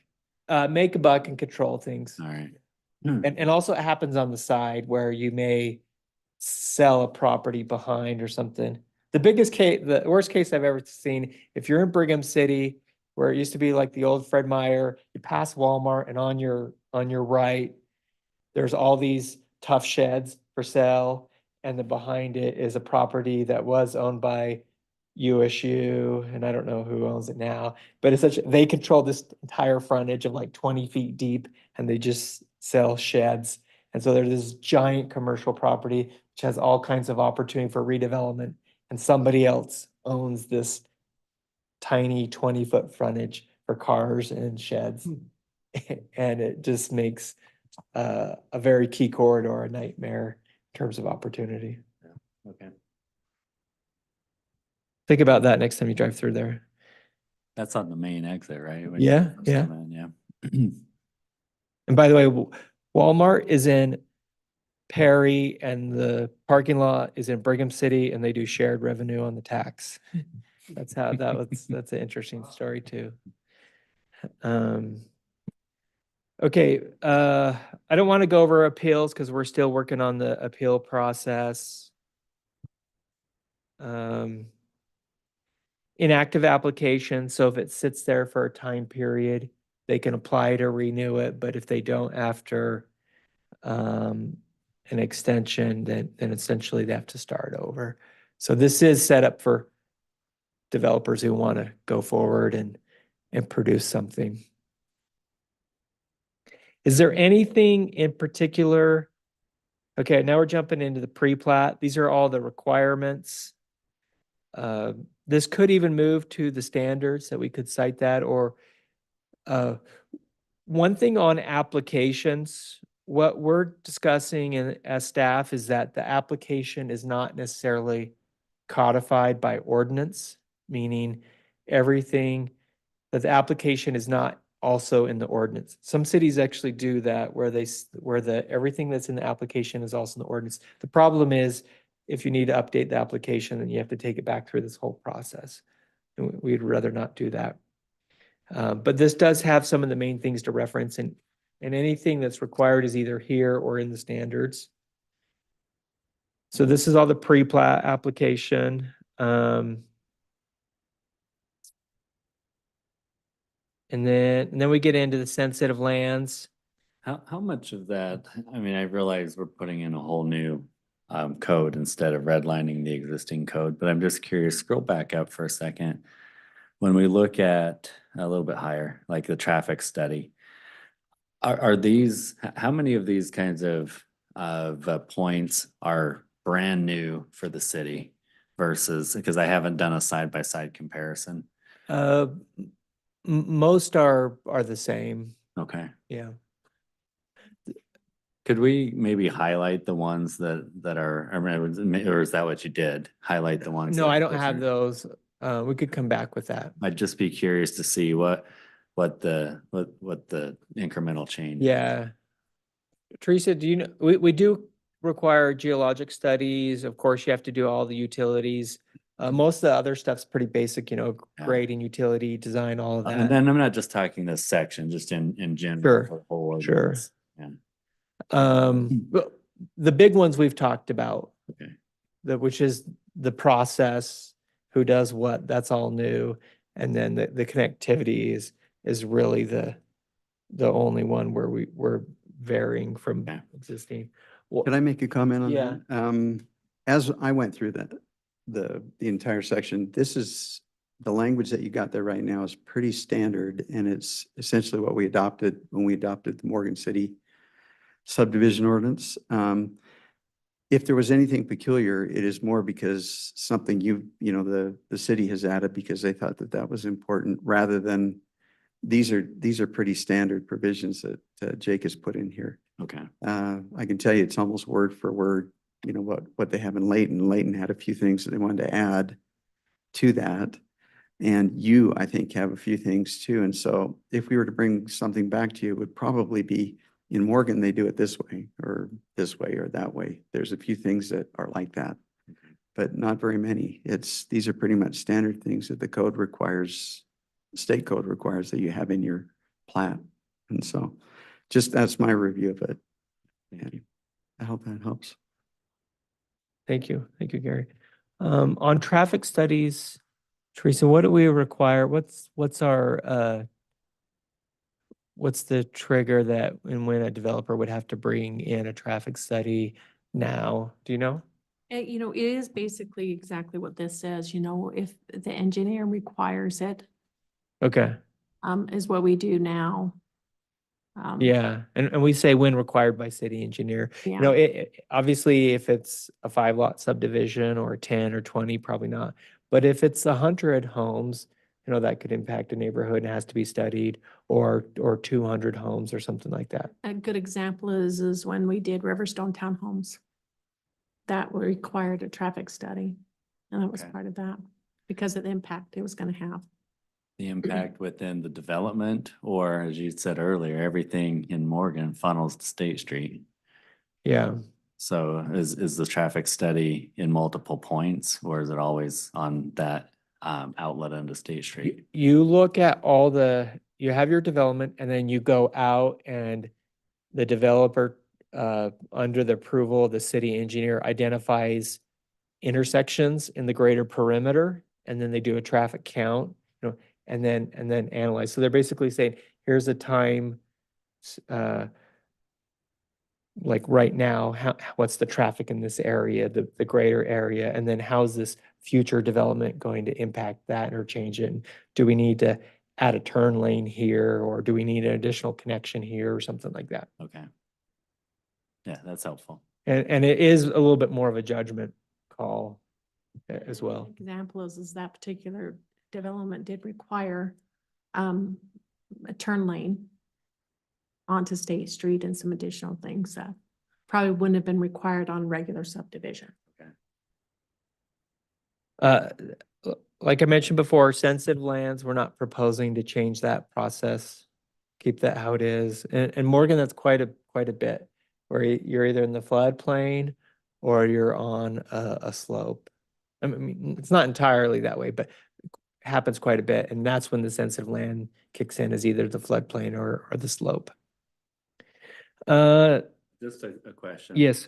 On the covenants, scroll back up just one more. Do we need to, so when there are covenants, it's my understanding that they can be more restrictive than the city code in some cases, but they can't be contradictory to, like let's say someone has a subdivision they want to put together and they want to disallow an internal ADU. They couldn't prohibit that in their covenant because the law already allows for that, right? They can't just create their own. Correct. Yes. So is there any language that needs to be, maybe guidance is the better word, any guidance to give for these subdivisions that are coming in and trying to protect their property values, but wanting to do so in a way that's also legal? Yeah, that's a good point. And there have, in the past, there's been conflicts of subdivisions requiring all grass and essentially not allowing water-wise landscaping. And I think the state law now prohibits that. Gary, what is your take on that? There is a provision here, and I can't even remember where it is, that specifically says that you can be more restrictive, but if you've got more restrictive, meaning that you can't do something contrary to state law, because state law will always govern, or a development agreement will also govern if there's something like that that is more restrictive than what you've got in your code. However, at a minimum, you have to meet those standards, that are in the code. And interestingly enough, CC&Rs are private contracts between individuals. So you might have a zoning ordinance that says that, you can't have a dog park in public parks, but they'll say, you can't have a dog park in this public park because it's owned by the subdivision. So you can be more liberal with your CC&Rs because all they are is contracts between the people in the subdivision and the owner or the developer. When it comes to land use, could there be, because those are the ones that I'm thinking about. So let's say the developer comes in and they want to protect the feel of the neighborhood, and even though it might be zoned, and I know we have a fully reconciled short-term rentals, but let's say that's legal in the zone, and the CC&Rs say no short-term rentals. It has to be owner occupied. Yeah, that has been preempted by state law. The section I was looking at is the interpretation section above. And it specifically says where the provisions of this title impose greater restrictions than the statute, other regulations, ordinances, or covenants, the provisions of this title shall prevail. But where the provisions of state statute or other regulations, ordinances, or covenants impose greater restrictions than the provisions of this title, then the provisions of the statute or the regulation or the ordinance, that more restrictive ordinance governs. So state law has specific provisions regarding ADUs. And so it doesn't matter, even if the city says that you allow, you know, they prohibit ADUs. If they do it contrary to state law, either by covenant or by ordinance, that it would be in violation and we'd have to take it out. So from a planning consideration, I don't know that, where does the commission come in with respect to covenants? I don't think I've ever seen CCNRs come before us, or is that just a staff review to make sure that? Good question. It's, if they're going to have it, then we review it. And I think it's just more for compliance. It's not, we're not making any recommendation, and state law and city code will always prevail. The only reason that we've ever been really concerned with covenants is where we have a piece of public property that the HOA has to take care of. For example, if it was a park strip or something, we would like to be a part of those covenants specifically for that purpose. In other words, we so that we can essentially veto any attempt to take that out of them not caring for it. You know, if it was a piece of public, and Layton does that a lot. They have their park strips are all owned by the subdivision, but they're required to be maintained by the city. And so we are actually a party to the CCNRs for that specific purpose. But other than that, we don't really care what they put in their CCNRs. You know, as long as they meet our ordinance, that's what we're concerned about. Does that Yeah, make that's sense? helpful. I just wasn't sure. No, that's a great question. Yeah, it is, and it's a shifting terrain. I think we'll continue to see, as you have more compact development, you do get more HOAs. You know, you look at the MRO development, you really can't do one without. Anytime you have townhomes, you have common ground, and anytime you have common property, you need some kind of association to take care of it. And so we are going to see more of those, and also just making sure that they're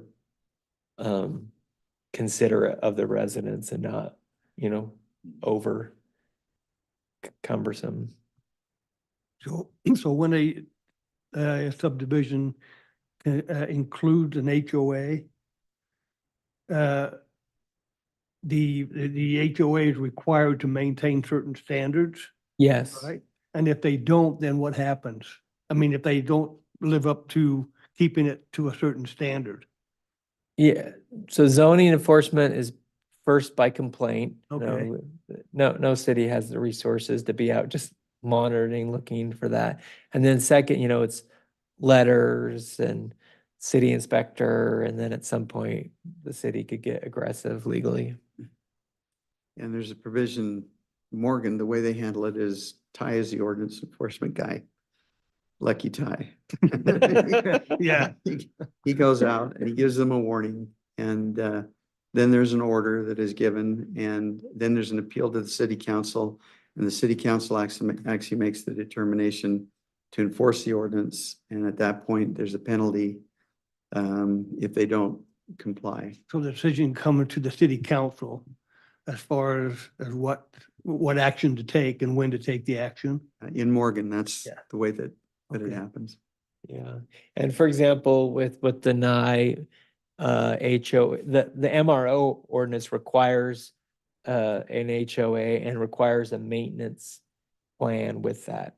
So when they come in with those construction building permit plans, they have to tell us how they're going to maintain the pocket park, and there will be that standard set. So within the HOA, if a certain number of people complain about how they are maintaining their responsibilities, they just complain, and then that's when somebody starts to investigate and give warnings and whatever. Yeah, hopefully they handle it internally first, but if it gets to a point where, you know, blatant disregard, then this, Gary outlined that. Because there's gonna be more and more HOAs as we go forward probably, and I Yeah, think that's something we need. kind of a necessary evil. Yeah, right.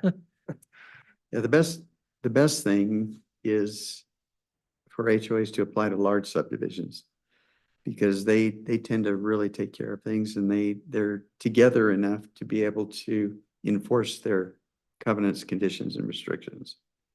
The tough ones are the 3 people with an HOA. Oh, yeah. You know, I almost hate those because essentially you have to have two neighbors sue the third neighbor in order to get something done, and nobody's ever gonna do that.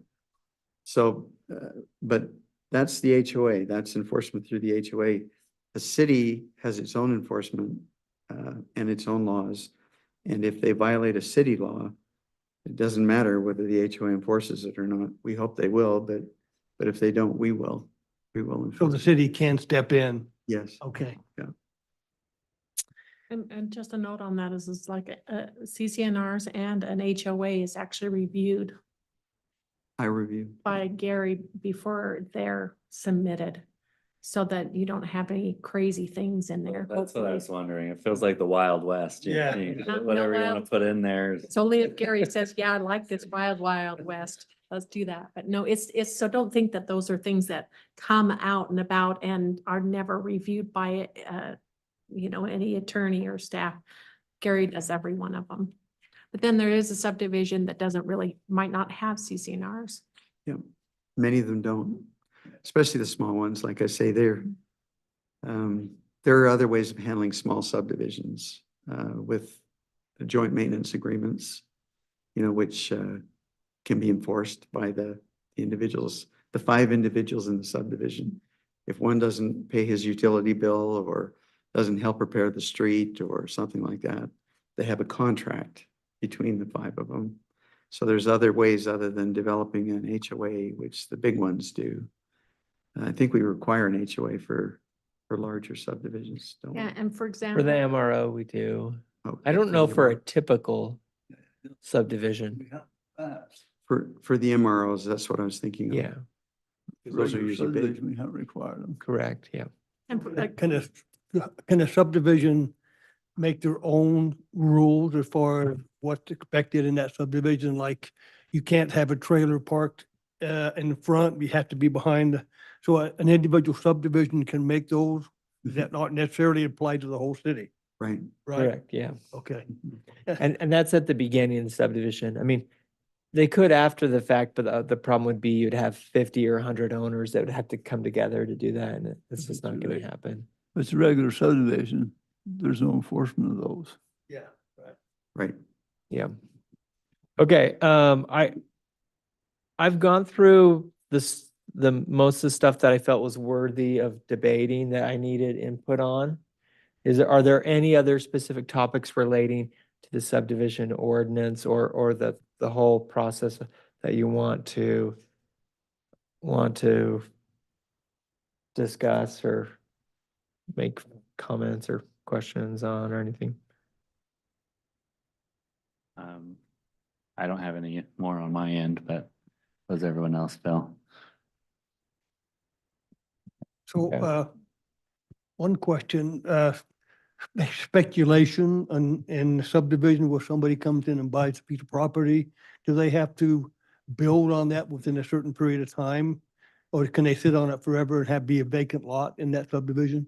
If they're going through the process, yes, they have to, if they're gonna subdivide and plat and sell lots, then yes. Somebody could go through the pre-plat and not finish it, but they wouldn't be able to sell, subdivide and sell. And even you can get to the final plat, and if you don't start the construction process, then also you wouldn't be able to. Are you referring to an individual? I'm referring to an individual that comes in. Not the developer. Yeah, not the developer, but an individual buys it for speculation. A And- lot Oh. within the established subdivision, They can hang on to it forever. Okay, so there's nothing that could prevent that. unless the CCNR says you have to build within a certain period. of Yeah, time. okay. Okay, yeah. It's a tough one to enforce. though. Yeah, yeah, I'm sure. Property right that you. Yeah, you could choose not to if you want. I mean, It's just the way it is, but, okay. yeah, it's true. And typically, HOA fees do start once you purchase that lot. So like in my neighborhood, there was a home just started a few months ago and it's been a lot for almost 20 years, and whoever owned it had to pay their HOA fee for 20 years or whatever. Okay. If there's nothing else, we can move on to the next Yeah. item, or if Yeah, there's any. You mentioned in the future, we're gonna probably see more and more HOAs. Why do you believe that? Well, the natural future of development in Utah is more compact. And as we go more compact, Yeah, it would be- typically you start to have, Yeah. anytime you have Yeah. an attached unit, you're probably gonna have a common ground. And anytime there's gonna be a common ground, meaning the city doesn't own it, but it's a little playground area or landscaping in front of townhomes or things like that, Mhm. then it's likely to be a HOA. You're saying if the city moves to more compact rather than the current ones we currently have. Correct. Okay. And you look at the whole landscape of Utah, that's just the direction we're going with our mountains and Great Salt Lake and Utah Lake, and it's just kind of the nature of the big picture. Any other comments on agenda item 1? Let's move to a development incentive for trails. This is a discussion. Jake, if you want to introduce this for us and let us know what you're thinking of. Yes, so just a little background on where this came from. We're working on the Trails Master Plan. Hopefully you've taken that survey, all of you. I'm looking at, there's no guilty people here. Just take it if you haven't. We want your input. Just go to morgancityutah.gov and everything you need is there. And so we're working on the trails plan. And of course, out there is the large subdivision that was just rezoned. We've received no application for that 77 acres that was just, rezoned to R10 and R12. However, we want to get ahead of it and take advantage of any opportunity. We scheduled a meeting with the developer and we requested a trail on Canyon Creek. Nothing was formalized, nothing necessarily particular came of it, but we did have that discussion with them. But the discussion did evolve into what, if anything, would the city be willing to do to incentivize trails? If you have a 20-acre subdivision or a 50 or 77 acre subdivision, is there anything the city would be willing to do? So this is an open dialogue. Options out there are reduction of impact fees, a density bonus. Cities do that where maybe you get 10% more, meaning you could reduce your lot sizes by 10% if the developer is willing to provide the right of ways or build the trails. Those are kind of the two big ones. I don't know if any other ones, Teresa, or that you, but again, this is just a discussion. Is there an appetite for that? It's really interesting. Morgan is such an active community place, and yet there's no public land, and so we don't have that benefit like we see in Ogden Valley or other places with trails or Park City, because most of the land surrounding the city is public. And so what can we do on the bench areas, but also there's as a subdivision, and a 77 acre subdivision is really big for Morgan, and the developer hasn't asked for it necessarily, but are there opportunities for trails? We've talked about maybe even a wider sidewalk, and take a 5-foot sidewalk and turn it into a 10-foot trail.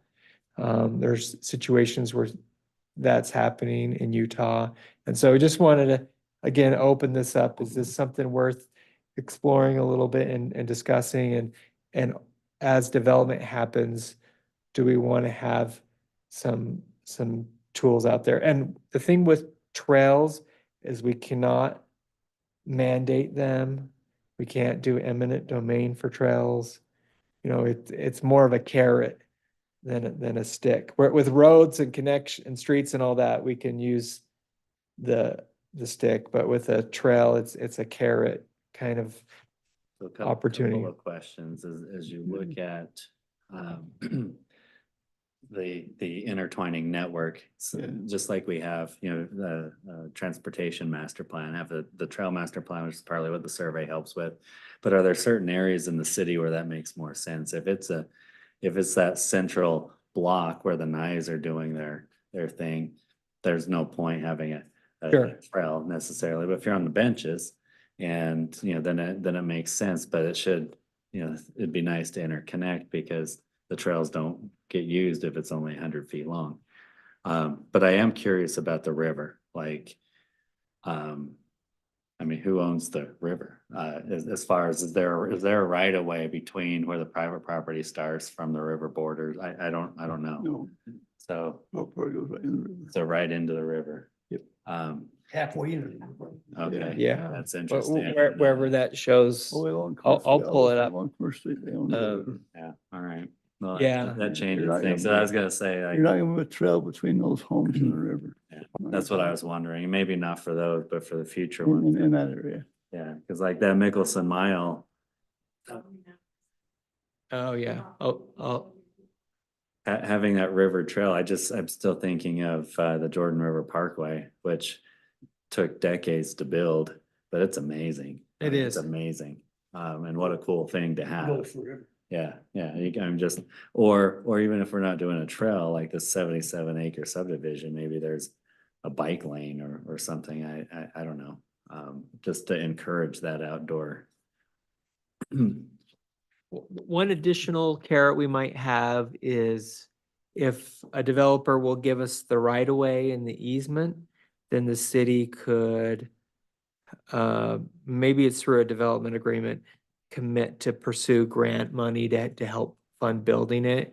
It's a little bit hard because we can't guarantee that we'll get, you know, the grant money or when, but the city could make that commitment to essentially help pay for it, kind of thing. That would probably be a council decision if it went down that way. But I will tell you, I had a conversation just last week with one of the ladies that's on the state trail planning and board, and she said that there's never been as much money as being given now to trails in the history of Utah. It's millions and millions of dollars. And to do that, you need an approved plan and you need property, either, you know, it's public property or a private property owner with an easement, and you're good to go. If they'll just do an easement or a letter of commitment saying you could build this trail on my land, then we could go get state money and build trails. Okay. And it can happen fast. Well, the state will do that and we can get, We can apply for that grant money Okay. and it's a competitive process. So there's no guarantee, but I will say there's more opportunity now than there ever has been, substantially times 10 or 100 or whatever. so the work that's being done right when you come off the freeway right now and the trail that goes under the bridge, will they all grant money? Yes, yeah. Okay. You mentioned that 77 acres. Where, help me understand as far as a potential trail. You're talking just along East Canyon Creek or out through the middle of the subdivision. So hypothetically, we've kind of talked about with the developer, the East Canyon Creek, but that would be a later phase as they're talking. And then Right. we've also talked about a different cross section where we end up with a wide sidewalk that actually becomes a trail on one side, and then the other side is standard. And that would be a major corridor through the subdivision. So, But again, you know, the developer asks, what's in it for me? yeah. And that's what I hear time, it's not just that single case. This is more of a principle discussion than a specific application. So is there a desire by the city to give a little bit on density and setbacks or impact fees or things like that to get this network? And the thing about trails is when you have a network, and my neighborhood has a pretty good network, it's getting better. You just use it more and more. It's an exponential growth. It's not just, once you start to have a network, kids are out all the time, all over, and adults too, of course. Again, I'm just trying to visualize, so potentially the network could be just a sidewalk connectivity. But certainly would have to be greater than just a sidewalk. Right.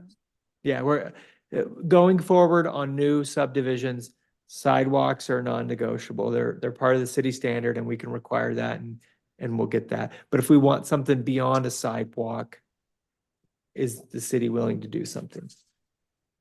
Yeah, the answer is yes. The short answer is yes. But I think everyone's got the same opinion here, like, there's so many landowners that your trail options are so short, it doesn't really matter. So here's the bigger question, I think, with this. So, I mean, the short answer to what you're saying, I say yes. I think the other question is, what can we do with existing build, like, property that's already built on, that can incentivize people to say, hey, we want an easement here. And I don't know what influence we have in this group, but the Riverwalk is absolutely the best idea for putting a trail through Morgan. It's the best, one of the best resources going through our city and county. And by the way, we do have the county trails plan. It's already done. So we can apply for stuff if we can show that. Oh, sure, the trails that are on Yeah, there. so it's, Yeah. I mean, they're right now, the two main trails they're working on is a connector from Mountain Green into Morgan City. Right. But it's gotta work through UDOT and all sorts of stuff. And then a NICA course trail, Yeah. but is there something we can do to give existing property owners incentive to grant us something there? Like, Yeah. because, I mean, to be very specific, the Riverwalk would be absolutely amazing. How can we? Are you work that? talking like a County line, continuation of the county line. Mickelson Mile? Well, along the- where there's, yeah, I mean, Nicholson Yeah. Mile, cross it over. On the into- Weaver River, yeah. On the Weaver River, Yeah. yes. Or down East Canyon Creek. I mean, pick one you can go, but you're gonna run out of city, property of our city boundaries there on both sides. Pretty quick. In cases where there's a right of way, that's a good opportunity where we have the public right of way and we can move ahead with that. Ty has preliminary planning looking at Island Road Mhm. with an asphalt trail on one side. And so On the north side, kind of where the. I past the think so. Transfer station, well, I guess kind of past Tractor Supply. That's very preliminary, but yeah. So anyway, there's a public, the other items I think are maybe one-off cases, that's where going in to the landowner, maybe they have a certain property, let's just say it was in here off of Island and we wanted to get it across the river, or whatever. That's an individual negotiation at some point. I'm not sure about broad tools. We might have to come back to that. I'd like to put a pin in that one if it's okay. Because what we still don't have is the more low hanging fruit is, of course, the public right of way. And then the second is any future development. It's a lot easier to negotiate on something that's being designed than it is, of course, something that's built. To weigh in on that in a second, Justin's opinion, I share that opinion. Let's do that now, yes. For future development, it's gonna be a little bit patchwork, just like our sidewalks. Yes, But over time, just like the Jordan River Parkway, over decades, it's gonna interconnect. And if we don't do anything now, it's just gonna delay that process. So yes, do something now for the future development, but I love the idea of somehow trying to work with existing development and seeing what we could negotiate. I mean, if there's some sort of trails maestro that can advocate for that and work with landowners, that'd be amazing. Yeah. And incentivize them. Are you okay with some kind of bonus density? Maybe 10% reduction in lot sizes and setbacks, and then they have to produce so much in trails. What are the options? What are the tools in the tool belt? I think that's one is some kind of bonus density. What do you mean by produce? Actually finish it or just give us the right of way so we can construct it? That's an option too. Which do you mean? Well, at this point, it's all of the above are options.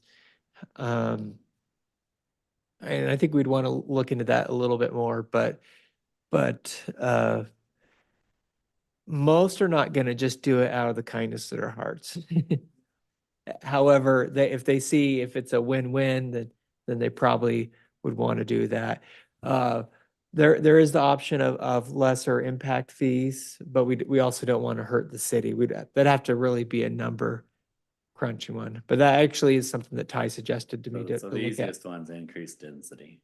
Increased density, yes, and maybe a commitment to pursuing grants or construction funding or something like that. If there is any commitment, and of course I cannot speak out in that in any way because that's a council decision on money. Yeah. But if there was, maybe it's such a way that we could pursue grants heavily, and if not, then the city builds it little by little or something like that. I don't know. Hey, Jake, have you seen in your experience, any cities that have incentivized similarly? Yeah, yes. In Cache Valley, What are there's a the- city that has a bonus density for trails. And Okay. it's in a way that it pencils for the developer, but it also doesn't necessarily, it's not a huge game changer. A lot of times it's not necessarily a dramatic change in the lot size. And that Uh-huh. would be my only concern. I agree with everything that's been said, and yes, let's do it. But I've also seen it done poorly. I'm thinking specifically like Harriman, where some of those developments have beautiful horse trails and the houses are smashed right on top of each other. And the road is 10 feet wide.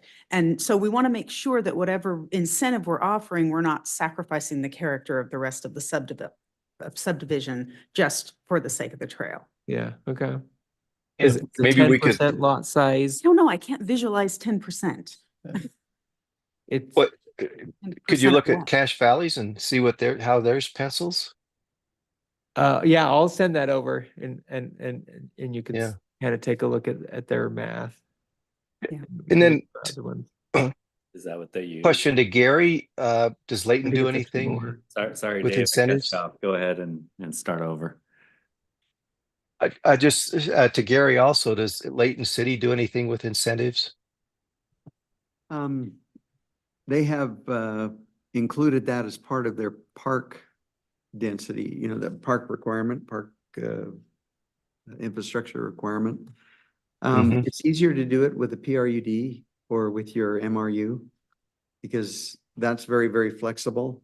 It's more difficult to do it with standard subdivision, and that's when you pretty much have to compromise a little bit on, for example, if you have so much park space that this subdivision needs to provide internally for the units that are there, you may turn that into trail and say, we'll accept that trail rather than a park, pocket park or something of that nature. But yes, yeah, we do have both of those incentives. And we do have a density incentive for a reduction in density and clustering under our PRUD ordinance if you do Mhm. create trails. So Does this become an ordinance? Is it, is it legal for us to give more density than what the zone allows for? If it's in the ordinance, then yes. So we do have to build it into the ordinance. Yeah, yes, yeah. Can't just grant it. Tonight you're, discussing trails. What about the park piece? I think that would be under a similar umbrella. Parks are a Were you little, gonna try and ask for both? we did ask for both actually, but the trail was, the park's a little bit harder. You almost have to find a willing landowner and really negotiate with them in terms of, buying land or getting it donated in some way. So are trails more important to us than parks? I'm just asking, I don't know. It doesn't- yeah, Neither one of I- them matter to me. I would I'm not say- either one of them. Yeah, yes, because of the survey. If, go look at the survey that's, the presentation I gave 2 times ago has the results we received this summer. 185 Morgan residents said yes, that trails are more important. And I think that's because you have some parks, but the trail network is really limited. However, you still need parks. I mean, we do not want to grow without having parks.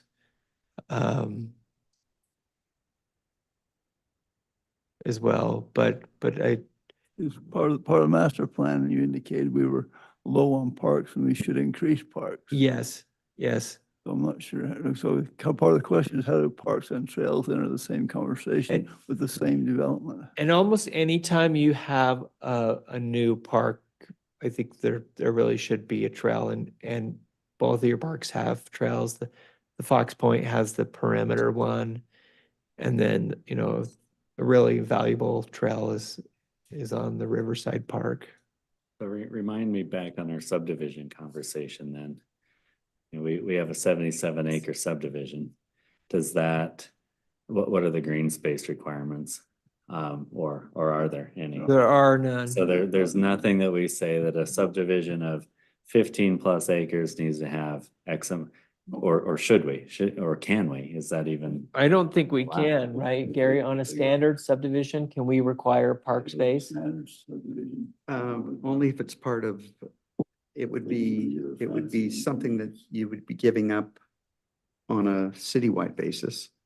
In other words, in lieu of impact fees, you may require, you know, park space, public park space. If they have a park in a particular area that, you know, is an area that you want to purchase a park in, then you can actually give them a credit against their impact fees, you know, for donating that park or for giving you that park. And we've done that before. It's a city park. There's no HOA in Fox Point. So the answer is we have to provide a carrot. There's no, It's kind of the same thing. yeah. Because I was just curious if you could put that, if it's the development this big, you gotta have a pocket park or a medium park or a, you know, whatever. And that's kind of where, as we've started to adjust our zoning, is we've done it in a way that we're not changing any of the base densities, but we're incentivizing. We have the mixed residential overlay. The general plan, you know, identifies that area for a master plan community. That would essentially operate in the same way as an overlay zone. And you can get these benefits, but you're gonna have to have trails, you're gonna have to have parks. So what are you wanting to, I'll let you speak just 1 second. What are you wanting to accomplish then with this agenda item tonight? Just getting a feel for how. Yeah, it's just getting a feel, and if there is certain avenues you like. One thing I will say, conversation with that developer also was they wanted something to be a little bit more by right, rather than, they don't want to be, you know, going through planning commission and city council and all that. And I think that's true. If we're gonna get just a simple addition of trails in subdivisions or neighborhoods, having something that's optional, here's the carrot that they get, and then here's the opportunity, and it just goes through the normal subdivision process, that it doesn't get essentially more process. So I would say if we do something, my suggestion is, let's make it a by right opportunity. Yes, they give up something, and yes, they get something in return, and it moves forward. It's not let's arm wrestle on every deal. If they decide to go with a standard subdivision like we have all around town now and not do the new enhancements, that's a whole different ballgame. There's nothing we could That's do. right. If they go with the standard subdivision like we already got live in. So what'd you call that thing where someone lets out 10 feet of property? Protection strip. Yeah, so in a way, can someone basically do that with, if you own property along East Canyon Creek or the Weaver River, and on both sides of you, there's a trail stubbed out and you're the holdout. You just wait until the price is right, and then, I mean, is that basically what someone can do? Yes, yeah. On rivers, you can have setbacks and buffers, but you still cannot require public access or a trail. Sure. We could say you can't build, within a certain distance of a river, but we can't say you have to allow for access and a trail. Okay. So a quick question, maybe Justin, you can help answer this or Mayor. Our current Mickelson Mile is extended going west. We currently own, as I understand, some ground there by Tractor Supply. It goes almost down the corner. That potentially could come in, could extend the Mickelson Mile that direction for a period of space. Going the other direction towards the fairgrounds, Justin, where's that piece, or Mayor, where's that piece at? What, the Mickelson Mile, is it currently extend or going to extend, or what's the plan there? Past the fairgrounds? Cause it goes, right now, it's all the way right where that corner is where the bus lot comes up. Yeah, right, Into the fairgrounds. right here. At that point, it's in the county. Yeah. Okay, so currently, as far as city goes, we have from the bus garage down to past our city park. To State Street. And we still say, and then we own a pretty good chunk of property currently that trail could be built on. Yeah, the Between city the river and Tractor Supply. owns this piece right here. Yeah, okay. So, we would have to go through the Tractor Supply property to have access. They're behind, and maybe they're willing. I thought we already had that. No, this is owned by SS Realty LLC. And then, however, the city, We already got it. there is property on the other side that the city owns, but we'd have to cross the river on a bridge to get there. But this is the piece the city owns right there. This one. Mayor, we have some things we could. Just one little comment. I think in the way our city flows, I think that it would be wise to pursue trail along the river and not in every nook and cranny. I think it'd be easier to negotiate, easier to obtain, just like the Mickelson Mile, and the county's with us to extend that and past the pickleball court and even up into that, how many acres they have up there, Justin? Like 9 to go along the river, to put maybe Boweries and picnic tables in instead of, make it a place you could resort to and enjoy, maybe a little fishing or wading in the river or stuff like that. But just in my mind's eye, I think the river would be a huge benefit, not just for our city residents, but it could attract revenue. That's just my way of thinking, is that could be an attraction to come. And I think a footbridge is much easier to negotiate across the river than a road bridge.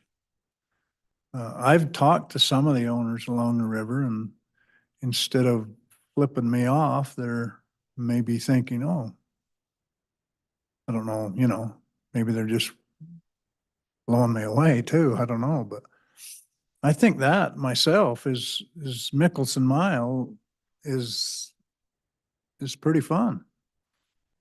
And I'm not saying I'm against trails and parks and such on the inner part of subdivisions and that, but that seems to be that would be for that subdivision, not necessarily for the whole city to enjoy.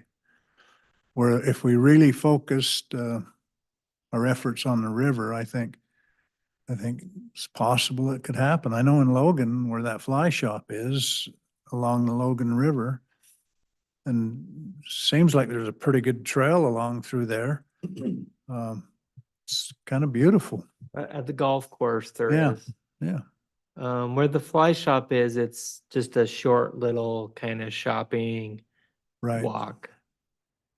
But you get in by the golf course and go along, and it goes to the Willow Park or? Yeah, Willow Park, and it goes a really long ways. And maybe Um, it makes more sense to, along those lines, just to make sure whatever we're doing is interconnecting with the county plan, Justin, because these little short trails, I don't think have that value. I'm thinking the Bonneville Shoreline Trail, goes from wherever in Weber County all the way down into wherever in Utah County. And it crosses private property, public property, and when you're hiking on it, it'll tell you you're now entering private property, and then you're now in public land again.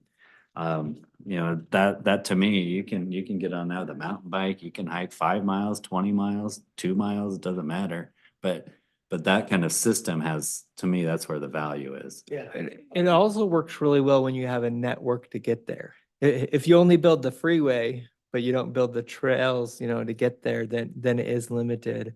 Especially North Morgan. I mean, there's a lot of significant barriers to get there, but also depending on which side of the river you might be. And the reason I bring up the subdivision, because we have a large one coming in, there's probably going to be more in the future. If it can be done in a way that it's not a significant impact or cost to the city. And so you're building this, on one hand, you're building the network as you go. And then the other hand is, like Justin says, you're pursuing all these one-offs, and then the river is certainly, and in our trails plan, all 3 scenarios had the Weber River. That's something we saw from every participant in the process so far, is we want the Weber River Trail. But of course, that may take a lot of time and money and effort. I like the waterways and I like the foothills. Like, to me, those are easy to incentivize as part of offering this. If it's just a landlocked inner city development, there's really no reason to give them extra density just to have exactly. Yeah. We're not talking about, like I said, a 5-foot sidewalk is standard. It's if you'd want to take it to, an 8 or 10-foot level where you could use it a little bit more. So are you saying no, you don't want to do? Oh, I'm incentives still a within- yes. Okay. I'm just telling you where I think it makes the most sense. Well, there's opportunity, and there's what we really want, which is the Weber River and the foothills. I completely agree. And then there's also the opportunity that's coming in the door at some point over the next year or two. Is there an opportunity Is our there? trails plan mapped out enough that we would know how this particular subdivision fits into it? Would connect in. And if we offered something by right, would we have control over where it was? I mean, could we dictate that trail, in order to qualify, has to fit into the existing plan? Oh, I think so. It could be deemed, is it compatible with the trails plan? Meaning you get on this fictitious trail and you're getting close to the river. So essentially, they're not building trail cul-de-sacs and getting increased density without Sure. increasing connectivity. Yeah. That would not make any sense. Good point. I would just add, I think the idea of us trying to make these connect over to a main trail, and the river trail does seem like it'd be the best for Morgan on a long-term plan. So, and as you look at the map, the Mickelson Mile / River Trail, whatever you want to call it, through there, the city does own, over by Tractor Supply, but it also has access on the other side of the river. And that other side of the river, if at some future point, when the dairy and everything else, if that ever changes, that is new development. And so for what you're talking about, do we want to incentivize them? Like, I know, I'm just looking at the plot maps here, but those we would want to say, hey, if this changes hand, we would love to have that discussion, offer some incentives, because that north side of the river is absolutely in line with what we're talking about. Right. And then that's a whole everything else going on that 77 acres, if it can feed over that direction, Yeah. that works well. And then you have to rely on the county on the east side. So. I know there are some new owners of the golf course property. And the county owns almost all the way to that.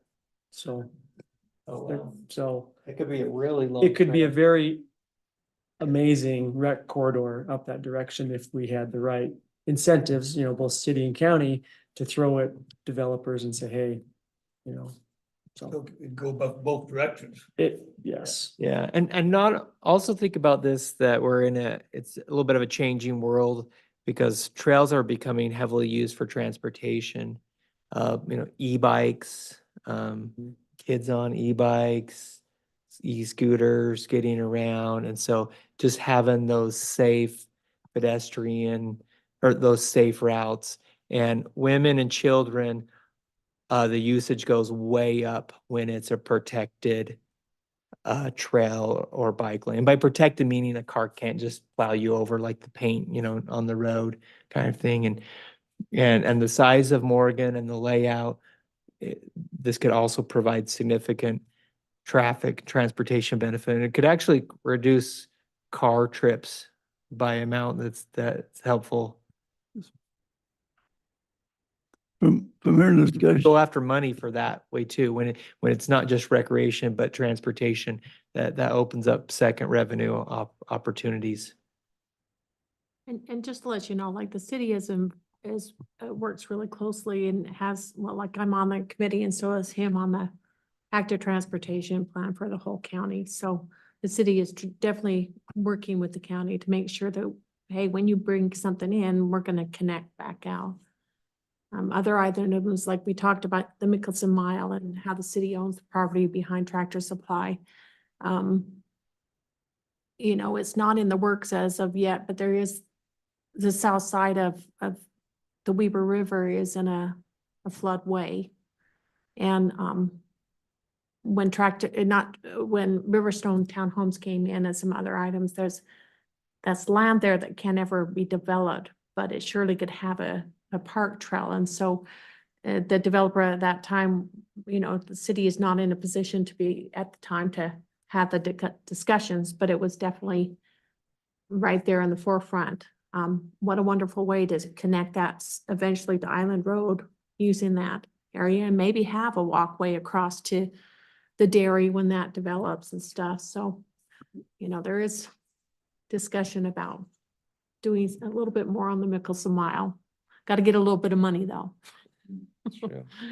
And so, couple of thoughts. I think the commission is in favor of, trails, doing something with it. The trail plan, I think, is something to look at as far as where the trails are. As far as the 77 acres, I think it'd be interesting to determine, when we talk about future connectivity, I guess I'd like to see where that trail would ever connect into other trails. Or if it's just one just for that subdivision only. To me, that makes a difference. At that point, maybe better have a park than a trail that goes to nowhere. Because it's a ways off Island Road. I'm not sure you can connect it to the river from where it's at. The thing about the trail is if a sidewalk becomes a trail and it goes wider, that's something that can be worked out within the right of way, so they're not giving as much land that they may not necessarily lose a significant amount of lots. The park part, which I agree is really important, that's harder because that is losing lots, and that's so it's more of an apples and pears kind of view. I'd be interested to see how that trail within that solution is going to connect with the other trail. Yeah. Well, it could go down to East Canyon Creek and it could go north and get, close to Island Road and think about if it may not connect exactly A to B where you want it, does it get us close and move us more in that direction?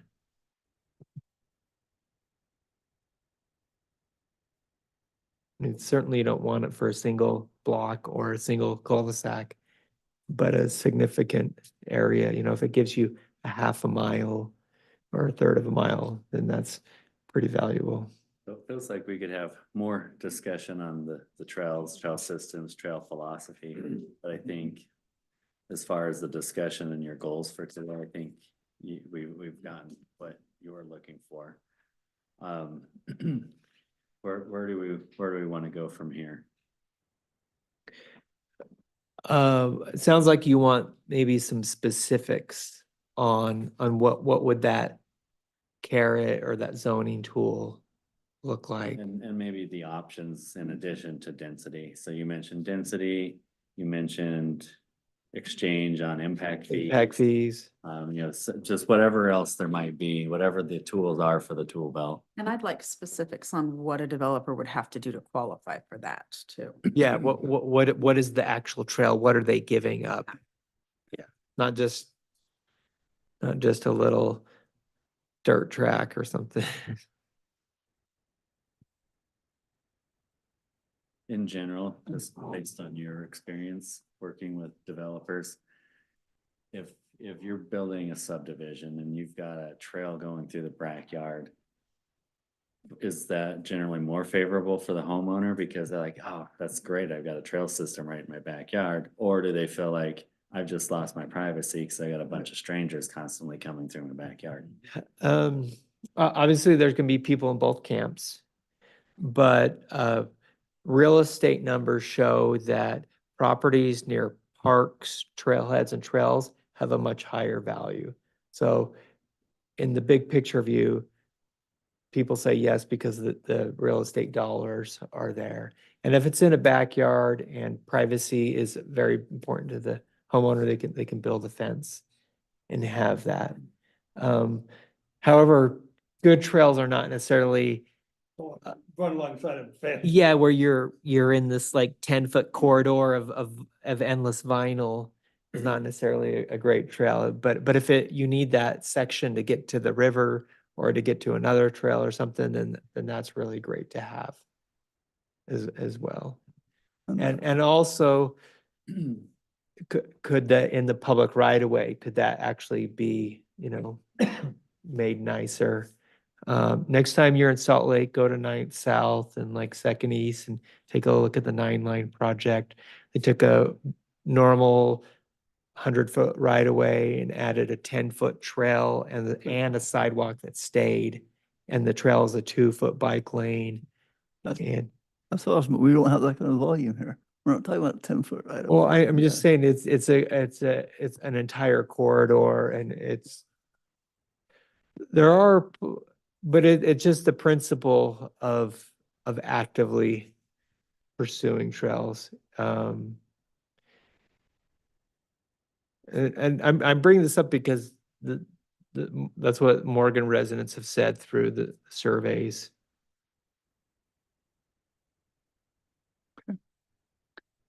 I don't know. I've not walked the Mexican Mile in a long, long time. But last time we talked about a couple of people that do walk it, their indication was hardly anybody's on it. So if trails are so important, why aren't we using what we have? Because you don't have a network. When you just have a single mile or 2 miles, there's the usage. There's a much greater usage when you start to have an actual network and options and routes and different things. It's different than everybody just going to the single trail. And a lot of it is how you get there. If your porch is your trailhead, then how do you get there? Makes a big impact. Yeah, I'd agree. If you connected it into Island Road, something like we got it down the river further, you'd see a lot more because you get kids going to school that way. Say this, I have a rental property truck right at the beginning of Mickelson Mile at the river there, and lived there for a while, and the kids took down, they're on that trail every day. It was fantastic. And I agree. It's the network. It doesn't really have a trailhead. You can hop on it in the park, but it doesn't really go anywhere. But it is a good trail. And there's people doing extra things along the trail that are good there, but I think it's the network of the benefit for the community that needs to be Connecting destinations, parks, downtowns, churches, playgrounds. You have the schools, which is really awesome. You can get to all three schools from the trail. And I'd like to see if anybody's actually counted numbers on that, 10 minutes before school and the 10 minutes after school. What does that look like? And you probably see scooters or the hoverboard things and bikes and kids walking and Yeah, on the Mickelson Mile, you don't see that. You don't. Their students are using that. I'll go take, I'll go. it's not, because there's not the houses. What I'm saying. But wherever you go in the world, the data is if you build the trails, people will use it. I'll just tell you, it's like, it's a, Sounds like a baseball field. yes, if you build it, it will use it. I agree. I think that's the right principle. And not having a full network, I don't think is a good enough measure of, well, see, there's no value, so let's not pursue it. And I typically walk almost every day, and not always down that trail, but several times a week, and we're always passing people, but I haven't counted, and it's during a certain time. It's not all day long. So I'm wondering, if there is any objective data, but I don't even know that we need it, because what I'm sharing is subjective. That's just my experience. What you heard is the experience of the person you talked to. And the data, like you're saying, Jake, suggests that it increases property values and they do get used.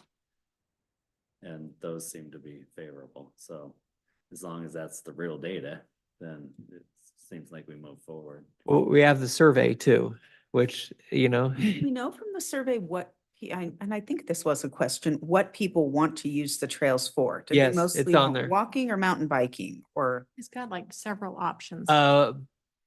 biking, walking and running Okay. were the top uses. And biking was generic. It was just biking, not what kind.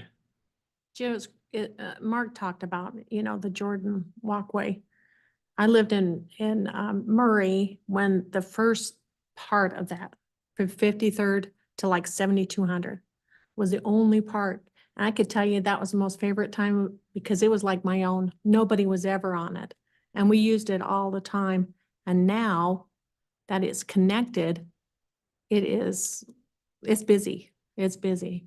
So like you said, if you bring it, they'll come. And the more network more connectivity, you're going to have more and more people using it.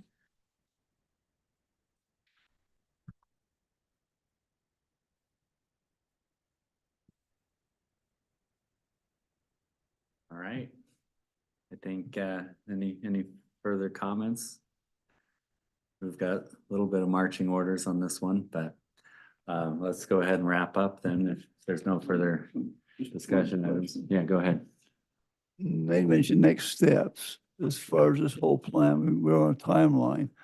What's The next- subdivision ordinance. Yeah, what's the next step for us to help with that? The next We're on a step pretty good timeline. is, we're gonna have an updated draft, in 10 days, because we have a workshop scheduled with the city to go through in detail.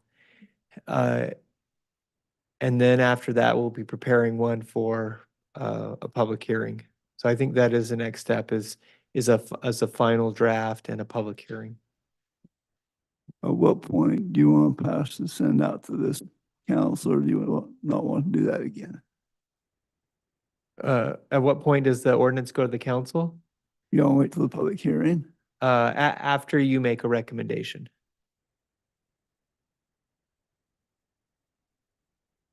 What's your question?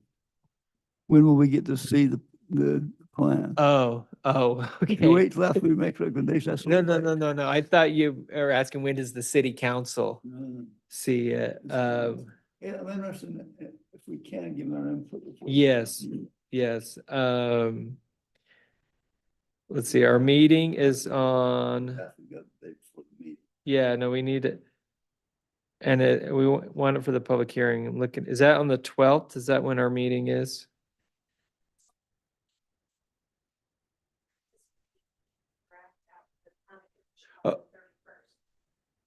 Yeah, I think we'll need.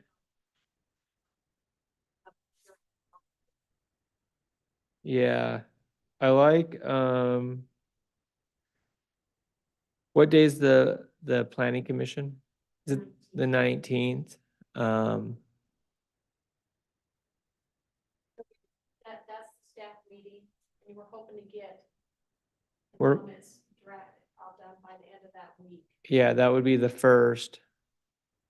If you had it by the 8th, is that good? That gives you, okay, post it that day. Okay, let's, if you have it on the 5th, which is 2 weeks, is that good? Okay. Whatever you, I just asked about the bus. Yeah. Yeah. So you would get the draft on the 5th and then we'll have the public hearing, see what people say. And then you'll feel the, The public hearing is in the next. Yes. commission meeting. And remind me, because I missed the last session, what's the time for crunch we're under? Just the end of the year, we have to Yes. have this in place because of state law, is that what it is? yes. Okay. So it has nothing to do with the 77 acre. No, that's an entirely different, I don't know what their time frame is, but it's more of a something's coming Okay. and